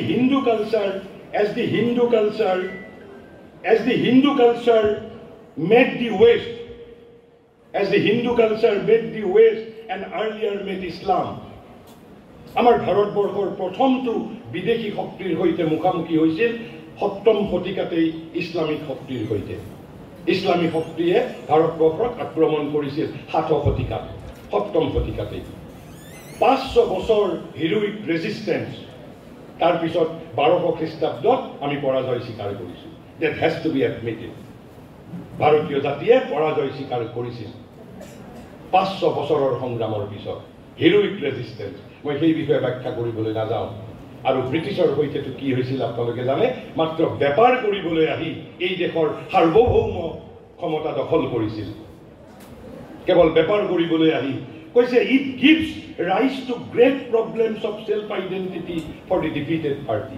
যেতিয়া এই ধৰণে দুটা সংস্কৃতি মুখামুখি হয়, যিটো পৰাজিত সংস্কৃতিটোৰ বাবে আত্ম অস্তিত্বৰ গভীৰ সমস্যাই দেখা দিয়ে। এয়া মোৰ কথা নহয়। মোৰ দৃষ্টিত স্বৰাজোত্তৰ ভাৰতবৰ্ষৰ যিজন লিভিং চেজ বুলি মই বিশ্বাস কৰোঁ, এজন ৰামস্বৰূপ নামৰ ঋষিৰ কথা। 1984 চনতে লেখা এটা প্ৰবন্ধৰ পৰা cultural self alienation among Hindus and some remedial measures. মই তাৰ পৰা কিয়দাংশ আলোচনা কৰিছোঁ। তেওঁ লিখিছে when India finally realized that she had lost in the military and diplomatic battle. সামৰিকভাৱেও আমি পৰাজিত হলো, কূটনৈতিকভাৱেও পৰাজিত হলো। কাৰ সৈতে? প্ৰথমতে ইছলামৰ সৈতে, তাৰপিছত ব্ৰিটিছৰ সৈতে আমি পৰাজিত হলো। And that the British were supreme. এই যে ব্ৰিটিছসকল সুপ্ৰিম, কোনে হৃদয়ঙ্গম কৰিলে এই কথা? ভাৰতৰ শিক্ষিত সমাজে, অতি শিক্ষিত সমাজে, ইণ্টেলেকচুৱেল ইলাইটসকলে। আৰু তাৰপিছত কি হ'ল? she was overwhelmed. অভিভূত হৈ পৰিলোঁ আমি, অভিভূত হৈ পৰিলোঁ and filled with a deep sense of inferiority. ভাৰতৰ শিক্ষিত সমাজৰ এইবোৰৰ সৈতে সম্বন্ধ নাছিল। শিক্ষিত সমাজৰ মাজত হীনমন্যতা, শিক্ষিত সমাজ হীনমন্যতাৰ শিকাৰ হৈছিল। শিক্ষিত সমাজে ব্ৰিটিছক প্ৰভু বুলি স্বীকাৰ কৰিবলৈ ল'লে। British were supreme. These are বস্তু সত্য। এইবোৰ কথা, এইবোৰ কাল্পনিক কথা নহয়। ইতিহাসত আজিৰ পৰা 200 বছৰ আগত সংঘটিত হৈ গৈছে কৈছে আমি এনে ধৰণৰ পৰিস্থিতিত কি হয় কৈছে যে কি ধৰণে আমি পৰিস্থিতি মোকাবিলা কৰো তেতিয়া কৈছে তেতিয়া নানান ধৰণৰ সমস্যাই দেখা দিয়ে আৰু ভিন্ন ভিন্ন জনে ভিন্ন ভিন্ন ধৰণে নিজৰ আত্মৰক্ষাৰ উপায় উলিয়াই লয় আৰু আৰু যদি কোনোবা আপামৰ জনসাধাৰণো যদি বিচ্ছিন্ন হৈছিল তাৰ কাৰণ গীতাত শ্ৰীকৃষ্ণই কৈছে অৰ্জুনক যে উপায় তুমি সমাজৰ শ্ৰেষ্ঠ ব্যক্তি তোমাক অনুসৰণ কৰিব সাধাৰণ জনতাই সেইবাবেই তুমি হীন আদৰ্শ প্ৰদৰ্শন নকৰিবা আমাৰ যদি কোনোবা অশিক্ষিত শ্ৰেণী পথভ্ৰষ্ট হৈছিল তাৰ উৎস তাৰ কাৰণ অশিক্ষিত শ্ৰেণীৰ কালচাৰেল সেলফ এলিনেশন কৈছে যে under such circumstances as it usually happens other non-military forces came into play different people sought psychological rehabilitation in different ways some retired into their cell and became apathetic কিছুমান একেবাৰে হামুক যেনেকে নিজৰ খোলাৰ ভিতৰত সোমাই যায় একেবাৰে নিজৰ খোলাৰ ভিতৰত সোমাই গ'ল দেশ জহন্নামে যাও একেবাৰে উদাসীন হৈ গ'ল কিছুমান a majority made the situation by self repudiation repudiate kora mane nijok oswikar kora by self repudiation and wholesale imitation paikari harot onukorok tar britishor আপোনালোকে হয়তো পঢ়িলে জানিব তেতিয়া এটা ইয়ং ইণ্ডিয়া নামৰ বেংগলত এটা আন্দোলন আৰম্ভ হৈছিল ইয়ং ইণ্ডিয়া তাৰ লক্ষ্য কি আছিল জানে যাতে আমি একেবাৰে কথাই কামে আমি এজন ভাল ব্ৰিটিছ হ'ব পাৰো it was A plan movement young India নামৰ এটা আন্দোলন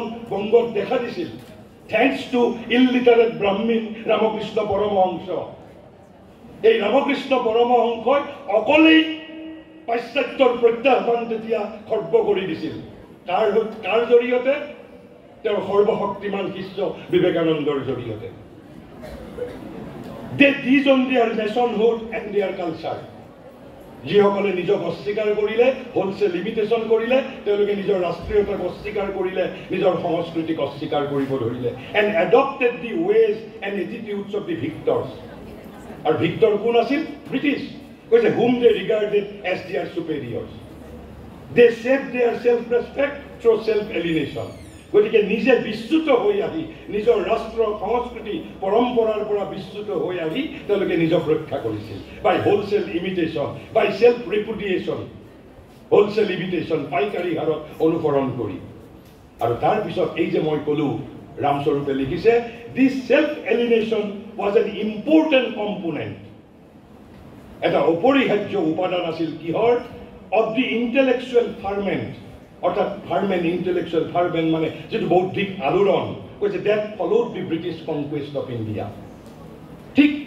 ব্রিটিশে যেতিয়া ভাৰত দখল কৰিলে ভাৰত দখল কৰাৰ পিছত যেটো বৌদ্ধিক চেতনা বৌদ্ধিক আলোড়ন দেখা দিছিল এই বৌদ্ধিক আলোড়নৰ এই কালচাৰেল সেলফ এলিনেশন এটা ইম্পৰ্টেন্ট এটা কম্পোনেন্ট আছিল এটা অপৰিহাৰ্য অংগ আছিল কৈছে ইট ওয়াজ ভেৰি পাৰভাসিভ খুব ব্যাপক আছিল বুলি কৈছে আমি আজি অনুমান কৰিব নোৱাৰো খালি আমি তাত ৰন্ধে ৰন্ধে এতিয়াও প্ৰবাহিত হ'বলৈ দিছো কৈছে it was very pervasive and attack all strata of the society কৈছে সমাজৰ প্ৰতিটো অংশকে স্পৰ্শ কৰিছিল তাৰ পিছত তেওঁ লিখিছে পাৰ্টিকুলাৰলি দি ইন্টেলেকচুৱেল ইলাইট বিশেষভাৱে যেটো আমাৰ অভিজাত বৰ্গ অভিজাত শ্ৰেণী শিক্ষিত শ্ৰেণীটো আটাইতকৈ বেছি প্ৰভাৱিত কৰিছিল কোনে this cultural self alienation even people who eventually came to fight the British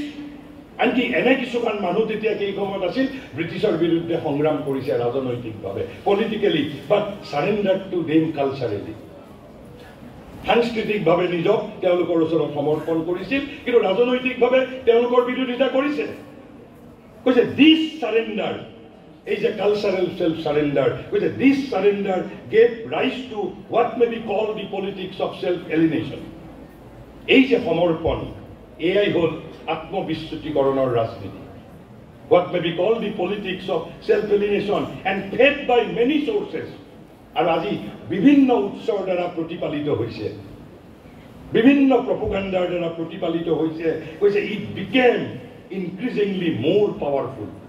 ক্ৰমবৰ্ধমানভাৱে এই যিটো cultural self alienation among intellectual ইলাই কৈছে ইট ইজ ইনক্ৰিজিংলি বিকামিং মোৰ পাৱাৰফুল যে today it seems two dominate.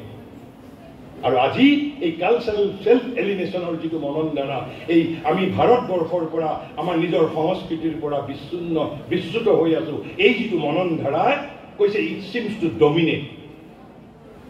একেবাৰে অশিক্ষিতজনৰ পৰা শিক্ষিতজনলৈকে সকলোকে আপুনি যদি আজি যদি এজন অশিক্ষিত ব্যক্তিৰ ওচৰলৈও যদি যায়, আপুনি যদি তেওঁক কয় এখন দোকান আপুনি দিছে কাপোৰৰ দোকান, বোলে এইটো আমেৰিকাত উৎপন্ন হোৱা বস্তু, এইটো ভাৰতত উৎপন্ন হোৱা বস্তু। অশিক্ষিত ব্যক্তিজনেও তেওঁৰ যদি নিজৰ সামৰ্থ্য আছে তেওঁ আমেৰিকাত উৎপন্ন হোৱা বস্তুটো কিনিব, কাৰণ তেওঁ ইণ্টেলেকচুৱেল ইলাইটসকলক দেখিছে, কাৰণ তেওঁ সমাজৰ উচ্চ শ্ৰেণীক শিক্ষিত শ্ৰেণীক দেখিছে। গতিকে প্ৰথমটো যিটো ভাৰতীয় জ্ঞান পৰম্পৰা পুনৰ বিশ্ববিদ্যালয়ৰ মজিয়াত পুনৰ নতুনকৈ এই বিষয়ে চিন্তা চৰ্চা আৰম্ভ কৰাৰ গোপন ষড়যন্ত্ৰ হ'ল আমাৰ শিক্ষিত সমাজক, আমাৰ এই এলিনেটেড ইণ্টেলেকচুৱেল ইলাইটসকলক আকৌ পুনৰ ভাৰতীয় জ্ঞান পৰম্পৰালৈ ভাৰতীয় জ্ঞান পৰম্পৰাৰ অভিমুখে উভতাই অনাৰ এক পৰিকল্পিত প্ৰয়াস। দিছ ইজ দি কণ্টেম্পৰাৰী ৰেলিভেঞ্চ আমাৰ বাবে। কিন্তু মই ব্যাখ্যা কৰিবলৈ নাযাওঁ, তথাপি অলপ ব্যাখ্যা কৰি দিছোঁ। শ্ৰী অৰবিন্দইটো ৰামস্বৰূপেতো কৈছে অভাৰৱেলড হৈ যোৱা বুলি। শ্ৰী অৰবিন্দই কি কৈছিল জানেনে? কৈছে যে হিপনোটাইজড বাই ইউৰোপিয়ান কালচাৰ। তেওঁ শব্দটো ব্যৱহাৰ কৰিছে হিপনোটাইজড বাই ইউৰোপিয়ান কালচাৰ। আমাৰ যিটো এডুকেটেড বৰ্গ কৈছে হিপনোটাইজড। ৰামস্বৰূপেতো তাতকৈ অলপ কোমল শব্দ ব্যৱহাৰ কৰিছে যে পাশ্চাত্যৰ প্ৰতি আমি অভিভূত হৈ পৰিছিলোঁ। শ্ৰী অৰবিন্দই কৈছে সন্মোহিত হৈ পৰিছিলোঁ, হিপনোটাইজড। এই যে হিপনোটিজিম বুলি কয়, হিপনোটাইজড বাই ইউৰোপিয়ান কালচাৰ। কিন্তু তাৰ কাৰণটো কি? তাৰ কাৰণটো মই যে প্ৰথমতে ভাৰত শক্তিৰ তিনিটা কথা ক'লোঁ, ভাৰতৰ অফুৰন্ত সৃজন শক্তি কিয় ক'লোঁ? কাৰণ আমাক ব্ৰিটিছসকলে আমাৰ ভাৰতীয় যিসকল শিক্ষিত শ্ৰেণীটোক এটা চেতনা প্ৰদান কৰিছিল। কি চেতনা? যে তহঁতৰ দৰ্শন বহুত উচ্চ, কিন্তু তহঁতৰ সৃজনশীলতা নাই। তহঁতি জগতৰ বাবে জীৱনৰ বাবে কোনো কাম নকৰ, কাৰণ তহঁতি জীৱন আৰু জগতক মায়া বুলি ভাব।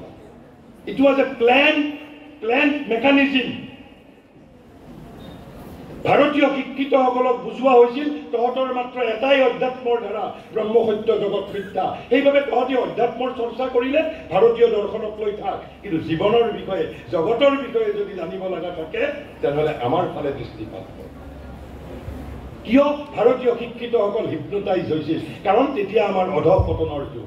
এই যে আমাৰ সৃজন কৰ্মত কল্পনাতীত প্ৰাচুৰ্য তেতিয়া আৰু আমাৰ নাই, সেয়া আমাৰ অধঃপতনৰ যুগ। বিগত সহস্ৰ বছৰ ভাৰতবৰ্ষৰ অধঃপতনৰ যুগ, আৰু এই অধঃপতনত ভাৰতবৰ্ষক ৰক্ষা কৰিছে কেৱল মাত্ৰ বৈষ্ণৱ ধৰ্ম সাধনাই। মই সেই বিষয়ে ব্যাখ্যা কৰিবলৈ নাযাওঁ, কেতিয়াবা কম। এই যদি বৈষ্ণৱ ধৰ্ম আন্দোলন অৰ্থাৎ সংস্কৃত সাহিত্যৰ ধ্ৰুপদী যুগৰ পিছত যদি বিগত সহস্ৰ বছৰ ভাৰতৰ চৌপাশে যদি বৈষ্ণৱ ধৰ্ম আন্দোলনে দেখা নিদিলেহেঁতেন, ভাৰত তেতিয়াই বিধ্বস্ত হৈ গ'লহেঁতেন।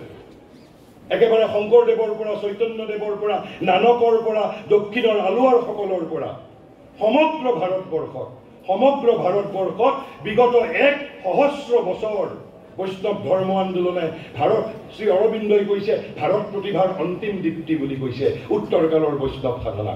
ভাৰত প্ৰতিভাৰ অন্তিম দীপ্তি কিয়? শ্ৰী অৰবিন্দই তাৰ কাৰণ কৈছে, কিয় আমাৰ শিক্ষিতসকল হিপনোটাইজড বাই ইউৰোপিয়ান কালচাৰ? কৈছে কাৰণ তেওঁবিলাকে ইউৰোপীয়সকলৰ ফালে দেখিবলৈ পাইছে সমস্ত শক্তি, সমস্ত সৃষ্টি, সমস্ত সক্ৰিয়তা। সেই সময়ত ভাৰতৰ অধঃপতন, সৃজন কৰ্মত কল্পনাতীত প্ৰাচুৰ্য তেতিয়া আৰু নাই। সেইবাবে মই প্ৰথমতেই কৈ লৈছোঁ, এই যে মই ব্ৰিটিছৰ যিটো পৰিকল্পিত ষড়যন্ত্ৰ, পাশ্চাত্যৰ পৰিকল্পিত ষড়যন্ত্ৰ জানো, যে ভাৰত মানে সৃজন কৰ্মত অফুৰন্ত সামৰ্থ্য, জীৱনৰ খেলা, আনন্দৰ খেলা। কাৰণ তাৰ বিৰুদ্ধে প্ৰপোগাণ্ডা কৰে পাশ্চাত্য জ্ঞান পৰম্পৰাই ভাৰতীয় শিক্ষিতসকলক ভাৰতৰ পৰা বিচ্ছিন্ন কৰাৰ বাবে। এই ভাইটেলিটি, আৰু এই ভাইটেলিটিৰ যদি প্ৰমাণ দিব লাগে মোক 3 ঘণ্টা লাগিব। কিন্তু এয়াও আমি স্বীকাৰ কৰিব লাগিব বিগত 1000 বছৰ ভাৰতবৰ্ষৰ অধঃপতনৰ সময় সেই অধঃপতনৰ সময়তেই ভাৰতৰ শিক্ষিত বৰ্গ হিপনোটাইজড বাই ইউৰোপিয়ান কালচাৰ হৈছে কাৰণ ইউৰোপৰ ফালে পাশ্চাত্যৰ ফালে সমস্ত সৃষ্টি সমস্ত শক্তি সমস্ত সামৰ্থ্য দেখা পাইছে আৰু ভাৰতৰ ফালে তেতিয়া কি দেখা পাইছে ভাৰতৰ ফালে দেখা পাইছে কেৱল নিষ্ক্ৰিয়তা স্থিতিশীল আত্মৰক্ষা চেষ্টাৰ অক্ষম দুৰ্বলতা আৰু এইখিনি কথাই মই এজন যোগী অনিৰ্বাণ নামৰ এজন ব্যক্তি তেওঁ একেবাৰে অপূৰ্বভাৱে এই যে ভাৰতৰ স্বাধীনতা আন্দোলনৰ সময়ত কিয় আমাৰ শিক্ষিত বৰ্গ হিপনোটাইজ হৈছিল দৰাচলতে প্ৰাচ্য আৰু পাশ্চাত্যৰ সংঘাতৰ মূল স্বৰূপটো কি আছিল কৈছে এয়া হ'ল প্ৰাচ্যৰ স্ত্ৰীমিত প্ৰজ্ঞা আৰু পাশ্চাত্যৰ প্ৰবল প্ৰাণ কাৰণ তেতিয়া আমাৰ প্ৰাণ শক্তি হেৰাই গৈছিল যিটো ভাৰতৰ আচল শক্তি সৃজন কৰ্মত অপুৰন্ত প্ৰাণ শক্তি সেইভাবে তেওঁ লিখিছে এইটো বাংলাত লেখা বস্তু মই অসমীয়াত আপোনালোকক মই পঢ়ি দিছোঁ কিন্তু মূল বাংলাত পঢ়িলে তাৰ যিটো সোৱাদ সেই সোৱাদটো নাপাম মই অসমীয়াত কৈছোঁ আৰু যোগী অনিৰ্বাণৰ আপোনালোকৰ উজনি অসমৰ লগত এটা সম্বন্ধ আছে আপোনালোকে ককিলামুখৰ নাম শুনিছে ককিলামুখত অসম বেংগল সাৰস্বত সংঘ নামৰ এটা আছে তাত নিগমাচাৰ্যৰ তেওঁ প্ৰথম তেওঁ শিষ্য আছিল তেতিয়া তেওঁৰ নাম আছিল নিৰ্বাণানন্দ পিছত তেওঁ এই যে সন্ন্যাস ত্যাগ কৰি তেওঁ নাম লৈছিল অনিৰ্বাণ আৰু তাৰ পিছত তেওঁ মহাযোগী শ্ৰী অৰবিন্দৰ দৰ্শনৰ ফালে বেছি তেওঁ ঢাল খাইছিল আৰু তেওঁই শ্ৰী অৰবিন্দৰ অসামান্য লাইফ ডিভাইন বংগ ভাষালৈ অনুবাদ কৰিছিল যিখন অনুবাদ শ্ৰী অৰবিন্দই নিজে কৰি গৈছিল ইটছ এ লিভিং ট্ৰান্সলেশ্যন জীৱন্ত অনুবাদ বুলি কৈ গৈছিল আৰু মোৰো ভাষাৰ গুৰু এক প্ৰকাৰে অনিৰ্বাণ যোগী গতিকে আপোনালোকৰ উজনি অসমৰ লগত তেওঁৰ সম্বন্ধ আছে মাত্ৰ এটা পেৰাগ্ৰাফতেই তেওঁ সমগ্ৰ এই যে অতীত ভাৰতবৰ্ষৰ স্বাধীনতা আন্দোলনৰ সময়ত কি ধৰণে আমাৰ শিক্ষিতসকল বিচ্ছিন্ন হৈছিল তাৰপিছত আমাৰ মহাপুৰুষসকলে কি কৰিলে কৈছে সেয়া এক যুগসন্ধি এই ভাৰতবৰ্ষত বিশেষকৈ এই বাংলাতেই প্ৰতিশ্ব আৰু পাশ্য ভাৱনাৰ মাজত এক সংঘাতে দেখা দিলে প্ৰাচ্যৰ প্ৰজ্ঞাৰ শান্তি আছিল নিৰ্বীৰ্য স্তিমিত যেন মুমূৰ্ষুৰ শান্তি পাশ্চাত্যৰ প্ৰবল প্ৰাণ তাৰ ওপৰত জপিয়াই পৰিল প্ৰাচ্য যেন দিশহাৰা হৈ গ'ল তেতিয়া এই বাংলাতেই এগৰাকী মহামানৱৰ আবিৰ্ভাৱ হ'ল যি প্ৰাচ্যৰ প্ৰজ্ঞাত স্থিত হৈ পাশ্চাত্য প্ৰাণৰ এই প্ৰত্যাহ্বান গ্ৰহণ কৰিলে তেওঁ নব্য ভাৰতৰ উদ্গাতা ৰামমোহন যাৰ মাজত আমি আধুনিক সমন্বয় ভাৱনাৰ গংগোত্ৰীক বিচাৰি পাওঁ আচাৰ্য ভজেন্দ্ৰনাথে যাৰ বিষয়ে কৈছিল দি ইউনিভাৰ্চেল মেন তেওঁ আছিল প্ৰভাতী পক্ষী জাগৰণৰ প্ৰথম কাকলি গাই গুচি গ'ল তেওঁৰ প্ৰভাৱত নিজৰ দেশক আমি চিনি পালোঁ যিমান বিদেশক চিনি পালোঁ ততোধিক এই কথাত যেন অখণ্ড ভাৱনা অলপ চিৰাচিৰ হৈ গ'ল অৱশ্যে এয়া স্বাভাৱিক যিজন গভীৰ টোপনিত লালকাল তীব্ৰ বেগত ঠেলা এটা নামাৰিলে তেওঁ জাগি নুঠে ৰামমোহনৰ পাছতেই আহিল ৰামকৃষ্ণ যাৰ মাজত নব্য ভাৰতৰ পাছতেই আমি পালোঁ শাশ্বত ভাৰতক পাশ্চাত্যৰ কোনো প্ৰভাৱেই তেওঁৰ ওপৰত পৰা নাই তেওঁ সৰল মানুহ সমগ্ৰ মানুহ বাংলাৰ বাউলৰ দৰেই সমস্ত ইজিম বৰ্জিত সকলোৰে মনৰ মানুহ তাৰ পাছত আহিল ৰামমোহন আৰু ৰামকৃষ্ণৰ সমন্বয়ত গঢ়ি উঠা প্ৰবুদ্ধ ভাৰতৰ তপবিগ্ৰহ বিবেকানন্দ ৰোমাৰোলাৰ ভাষাত ইউনিভাৰ্চেল ছায়েন্স ৰিলিজনৰ প্ৰবক্তা তাৰ পাছৰ পৰ্বত আহিল বিশ্বভাৰতীৰ স্বপ্নপাগল বাংলাৰ আন এগৰাকী বাউল ৰবীন্দ্ৰনাথ যি জাতিৰ সুপ্ত চৈত্য সত্তাক জগাই তুলিলে একতাৰাৰ জংকাৰক আৰু এই ভাৰতৰ মহামানৱৰ সাগৰ তীৰত থিয় হৈ উদাৰ ছন্দে পৰমানন্দে নৰদেৱতাৰ বন্দনা গাই গ'ল অন্তিম পৰ্বত আহিল শ্ৰী অৰবিন্দ ৰবীন্দ্ৰনাথে যাক স্বাগতম জনালে স্বদেশ আত্মাৰ বাণীমূৰ্তি ৰূপে এই বাণী শাশ্বত ভাৰতৰ এই বাণী যাৰ মাজত আছে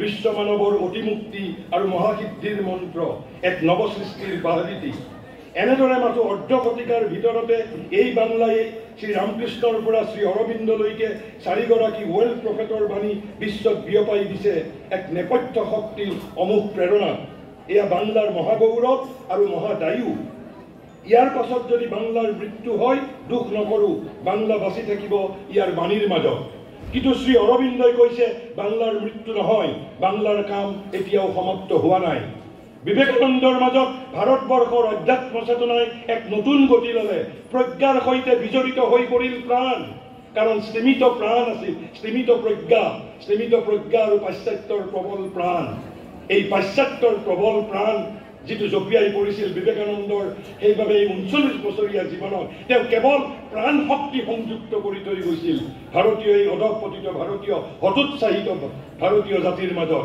সেইবাবে অনিৰ্বাণে লিখিছে, বিবেকানন্দৰ মাজত ভাৰতবৰ্ষৰ অধ্যাত্ম চেতনাই এক নতুন গতি ল'লে। প্ৰজ্ঞাৰ সৈতে বিজড়িত হৈ পৰিল প্ৰাণ, ব্ৰহ্মৰ সৈতে জাগিল দেখাত্মবোধ। শ্ৰীকৃষ্ণৰ গীতা নতুনকৈ সাৰ্থক হ'বলৈ ধৰিলে আমাৰ মাজত। ঋষি বংকিমে দেশক মাতিলে মা বুলি। শ্ৰী অৰবিন্দই ক'লে, মোৰ বাবে দেশ মাতো মাটি নহয়, দেশ চিন্ময়ী, দেশ মা। দুৰ্গা স্তোত্ৰত এই মাতৃকেই তেওঁ বন্দনা কৰিলে। তেওঁৰ কণ্ঠত পুনৰ শুনিবলৈ পালো ঋষি অথৰ্বাৰ সেই শাশ্বত বেদবাণী, মাতা ভূমি পুত্ৰ অহং পৃথিৱী, ভূমি মোৰ মা, মই পৃথিৱীৰ পুত্ৰ, যি পৃথিৱী হিৰণ্যবক্ষা অদিতি পৰমে বোমন। এই যে ভাৰতৰ আধুনিক ভাৰতৰ নৱজাগৰণৰ এই পুৰোধাসকলে তাৰ মূল কাৰণটো বুজি পাইছিল। ভাৰতৰ এই প্ৰাণ শক্তিৰ অৱক্ষয়, ভাৰত প্ৰতিবাৰ ভাৰতৰ অধঃপতন মানে ভাৰতৰ আধ্যাত্মিকতাৰ অধঃপতন, ভাৰতৰ অধঃপতন মানে ভাৰতৰ সমৰ্থ বিচাৰ বুদ্ধিৰ অধঃপতন, ভাৰতৰ অধঃপতন মানে ভাৰতৰ প্ৰাণ শক্তিৰ অধঃপতন। যদি ভাৰতৰ নৱজন্ম হ'ব লাগে, এই তিনিটা শক্তিৰ মাজত জোৱাৰে দেখা দিব লাগিব। যেতিয়াই এই তিনিটা শক্তিত ভাটা পৰিছে, তেতিয়াই ভাৰতৰ অধঃপতন। যেতিয়াই এই তিনিটা শক্তিত জোৱাৰে দেখা দিছে, তেতিয়াই ভাৰতৰ নৱজীৱন, তেতিয়াই ভাৰতে উদ্দীপ্ত জীৱন লাভ কৰিছে। কিন্তু ইয়াত এইভাবে শ্ৰী অৰবিন্দই কৈছে ভাৰতৰ মূল অধঃপতনৰ কাৰণ এই চাৰিটাই। মইতো তিনিটা ক'লো, ইণ্টেলেকচুৱেলিটি, ভাইটেলিটি আৰু স্পিৰিচুৱেলিটি। খালি সেই কথাকেইটা অলপ তেওঁ বেলেগ ধৰণে কৈছে। আৰু এটা কথা কৈছে তেওঁ, আৰু এটা কথা কৈছে 4 নম্বৰ। প্ৰথম কৈছে, কিন্তু ভাৰতৰ দুৰৱস্থাৰ মূল হেতু এক উদাৰ তথা বিস্তৃত অধ্যাত্ম প্ৰেৰণাৰ সংকোচন। এই উদাৰ তথা বিস্তৃত অধ্যাত্ম প্ৰেৰণাৰ সংকোচন মূল কাৰণ ভাৰতৰ অধঃপতনৰ। দ্বিতীয় কৈছে মুক্ত তথা সতেজ বুদ্ধিবৃত্তিৰ হ্ৰাস, লছ অফ ইণ্টেলেকচুৱেলিটি। প্ৰথমটো হ'ল ওৱান চাইডেড স্পিৰিচুৱেলিটি তেতিয়া গ্ৰ' কৰিছিল, অৰ্থাৎ ব্ৰহ্ম সত্য জগত মিথ্যা। আমাৰ সমাজৰ যিসকল মনীষা আছিল, ঋষি আছিল, ৰামায়ণ মহাভাৰতৰ যুগত তেওঁলোক জংগলত যোৱা নাছিল, তেওঁলোকে ৰজা কাহি অন্তৰালৰ পৰা শাসন কৰিছিল। কিন্তু যেতিয়া এই অধঃপতনৰ সময়ত আমাৰ আধ্যাত্মিকতা একদেশীয় হৈ গ'ল, ব্ৰহ্ম সত্য জগত মিথ্যা বুলি ক'লে, তেতিয়া সমাজৰ যিসকল মনীষী আছিল, যিসকল ঋষি আছিল, তেওঁলোক জংগললৈ গুচি গ'ল। সমাজ অভিভাৱকহীন হৈ গ'ল, ৰজা অত্যাচাৰী হৈ উঠিল, সমাজক নেতৃত্ব প্ৰদান কৰাৰ বাবে কোনো মানুহ নোহোৱা হৈ পৰিল। তেতিয়াই ভাৰতৰ অধঃপতন হ'ল। আৰু সেইবাবে বিবেকানন্দই আহি প্ৰথম শ্লোগান দিলে কি, বনৰ বেদান্তক ঘৰলৈ ঘূৰাই আনিব লাগিব। তেওঁ প্ৰেক্টিকেল বেদান্তৰ কথা ক'লে, ব্যৱহাৰিক বেদান্তৰ কথা ক'লে। এই যে ব্ৰহ্মৰ সৈতে ক্ষত্ৰযুক্ত হ'ল, স্তিমিত প্ৰজ্ঞাৰ সৈতে প্ৰবল প্ৰাণক তেওঁ যুক্ত কৰিছিল। ভাৰতবৰ্ষক যদি উদ্দীপ্ত কৰিব লাগে, স্পিৰিচুৱেলিটি, ইণ্টেলেকচুৱেলিটি এণ্ড ভাইটেলিটি। আৰু তাৰপিছত কৈছে প্ৰাণ শক্তিৰ ক্ষয়। এই তিনিটা মই ইতিমধ্যে আলোচনা কৰিছোঁ, ইণ্টেলেকচুৱেলিটি, ভাইটেলিটি, স্পিৰিচুৱেলিটি। তাৰ উপৰি অধঃপতনৰ তেওঁ আৰু এটা কাৰণ কৈছে, মহৎ আদৰ্শৰ ক্ৰমিক অভাৱ। যিটো অতীত ভাৰতৰ সমুজ্জ্বল ভাৰতৰ যিটো মেগনিফিচেণ্ট ইউথ যেতিয়া আছিল, তেতিয়া যি ভাৰতৰ জাতীয় জীৱনত যিটো সমুচ্চ আদৰ্শ আছিল, সেই আদৰ্শৰ পৰা ভাৰতীয় জাতি স্খলিত হৈছিল। আৰু সেইবাবে অসমত ৰূপ কোঁৱৰে গাইছিল কি, তোৰে মোৰে আলু বৰে যাত্ৰা, আমি পালোঁ জীৱনৰ অৰ্থ অভিনৱ। কিন্তু অসমৰ মানুহে অংগুষ্ঠ প্ৰদৰ্শন কৰি দিছে। তোৰে মোৰে আলু বৰে যাত্ৰা, তাৰ কি অৰ্থ আছিল? আমাৰ সমষ্টি জীৱনত এটা জ্ঞানৰ অভিযাত্ৰাৰ কথা কৈছিল, তোৰে মোৰে আলু কৰে যাত্ৰা। অৰ্থাৎ তোৰে মোৰে আলু কৰে যাত্ৰা মানে উপনিষদৰ, বৃহদাৰণ্যক উপনিষদৰ আপোনালোকে সদায় শুনি থকা এটা মন্ত্ৰৰ সাৰ্থক ভাষান্তৰ। অসতৌ মা সদ্গময়, তমসৌ মা জ্যোতিৰ্গময়, মৃত্যুৰ মা অমৃতম গময়। This is what India is all about. This is what India is all about. এই যে তোৰে মোৰে আলু কৰে যাত্ৰা, অসমৰ মানুহে ৰূপ কোঁৱৰৰ প্ৰতি অংগুষ্ঠ প্ৰদৰ্শন কৰিছে।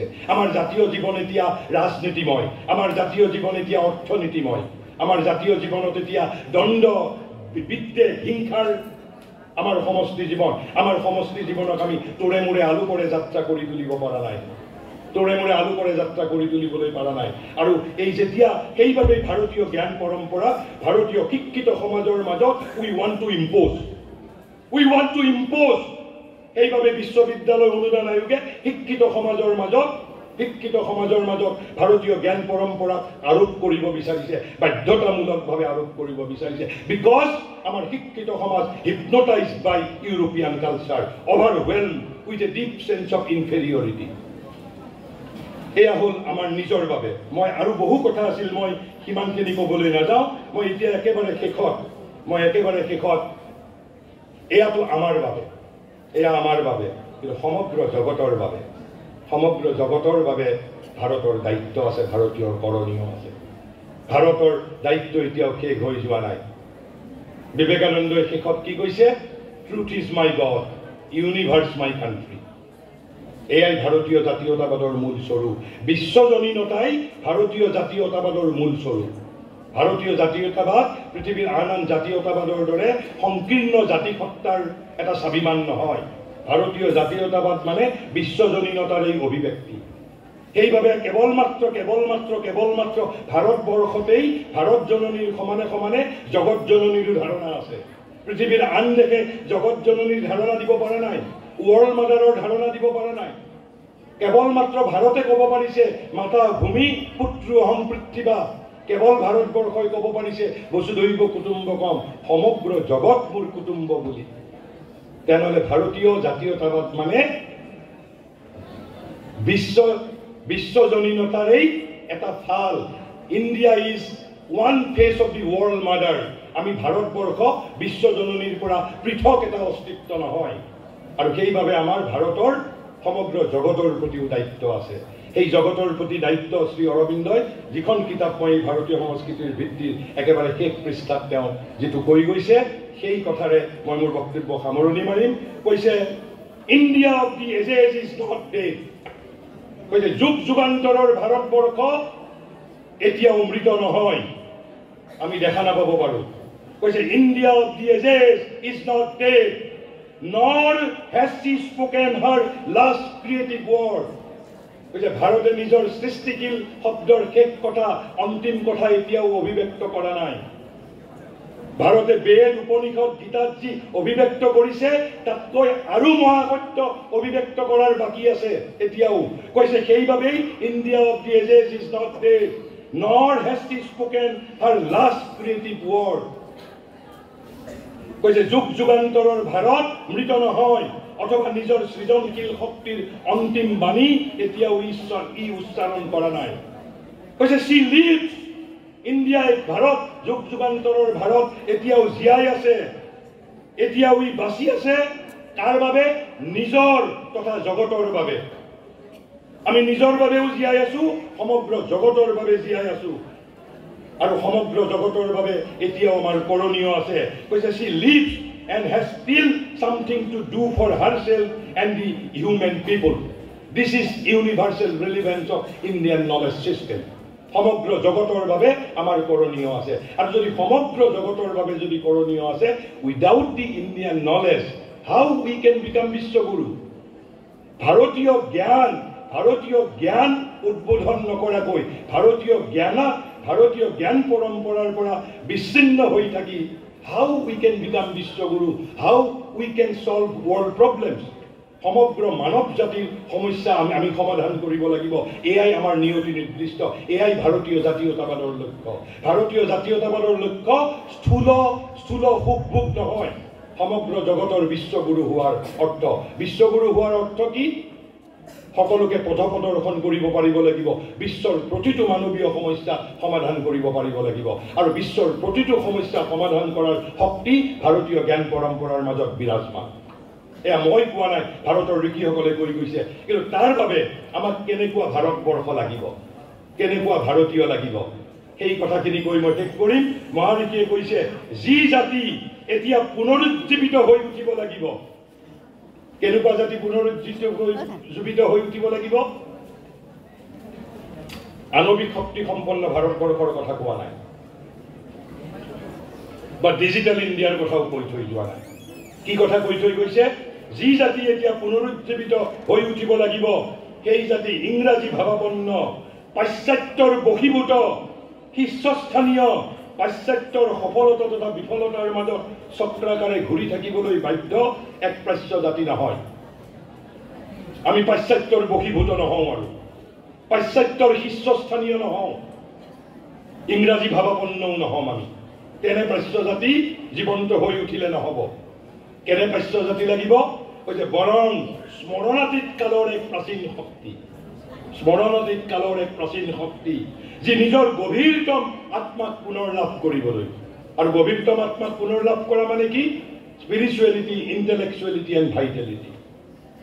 নিজৰ গভীৰতম আত্মাক পুনৰ লাভ কৰিবলৈ আলোক তথা শক্তিৰ চৰম তথা পৰম উৎপত্তি স্থানৰ অভিমুখে। এই যে ৰূপ কোঁৱৰে তোৰে মোৰে আলোকৰে যাত্ৰা, কিন্তু আলোক ক'ত আছে? সেই আলোকৰ পৰম উচ্চ স্থানৰ অভিমুখে। সেই আলোকৰ যিটো পৰম উচ্চ স্থান, ছেকেণ্ডাৰী চ'ৰ্চ নহয়, প্ৰাইমেৰী উৎস এণ্ড দি হাইয়েষ্ট চ'ৰ্চ, পৰম পৰম উৎপত্তি স্থানৰ অভিমুখে আৰু অধিক উচ্চশীৰ হৈ উঠিবলৈ আমি যিমান উচ্চশীৰ হৈ আছো তাতকৈ অধিক উচ্চশীৰ হৈ উঠিব লাগিব। আৰু নিজৰ ধৰ্মৰ সম্পূৰ্ণ তাৎপৰ্য আৰু বৃহত্তৰ ৰূপ আৱিষ্কাৰ কৰিবলৈ উভতিব বিচাৰিছে ভাৰতবৰ্ষই। আৰু সেইবাবে আমাক ভাৰতীয় জ্ঞান পৰম্পৰাৰ প্ৰয়োজন। আৰু শেষত শ্ৰী অৰবিন্দই কোৱা আৰু ইয়াৰ পৰাধীন ভাৰতত কোৱা কথা এষাৰি মাত্ৰ শব্দৰে মই এটা কোটেশ্যন, সেয়া শ্ৰী অৰবিন্দৰ বাহিৰে আন কাৰো ইমান ক'বৰ সাহস নাই। শ্ৰী অৰবিন্দই কি কৈ গৈছে? আমাৰ ইউনিভাৰ্চেল ৰেলিভেন্স। শ্ৰী অৰবিন্দই কৈ গৈছে, Asia is the custodian of the world's peace of mind. কৈছে সমগ্ৰ পৃথিৱীৰ পিচ অফ মাইণ্ডৰ Asia is the custodian. Asia মানেই ভাৰতবৰ্ষ। কৈছে Asia is the custodian of the world peace of mind, the physician of the maladies. Maladies মানে হ'ল বেমাৰ। বেমাৰ কোনবোৰ বেমাৰৰ physician doctor? Which Europe generates, যিবোৰ ইউৰোপে সৃষ্টি কৰে। এয়াই ভাৰতীয় জ্ঞান পৰম্পৰাৰ universal relevance. India is the physician of all the মেলেডিজ which Europe generates, যিবোৰ ইউৰোপে সৃষ্টি কৰে, যিবোৰ ইউৰোপে সৃষ্টি কৰে, যিবোৰ দুৰ্যোগ, যিবোৰ বেমাৰ, সেইবোৰ ভাৰতবৰ্ষই সেইবোৰ নিৰাময় কৰিব লাগিব। Bharatvarsha doctor, Asia doctor. আৰু সেই দৃষ্টিৰে আমি ভাৰতীয় জ্ঞান পৰম্পৰাৰ যিটো ইউনিভাৰ্চেল ছিগনিফিকেঞ্চ আৰু কণ্টেম্পৰাৰী ৰেলিভেন্স আমি হৃদয়ংগম কৰিব লাগিব। পুনৰ মই ফৰকাটি মহাবিদ্যালয়ক ধন্যবাদ জনাইছোঁ, কৃতজ্ঞতা জনাইছোঁ। আমাৰ দৰে এজন অভাজনক মাতি আনি ভাৰতীয় জ্ঞান পৰম্পৰাৰ বিষয়ে দুআষাৰ ক'বলৈ দি আমাক কৃতাৰ্থ কৰাৰ বাবে আমি ধন্যবাদ, কৃতজ্ঞতা জনাই আমাৰ বক্তব্যৰ সামৰণি মাৰিছোঁ। ধন্যবাদ।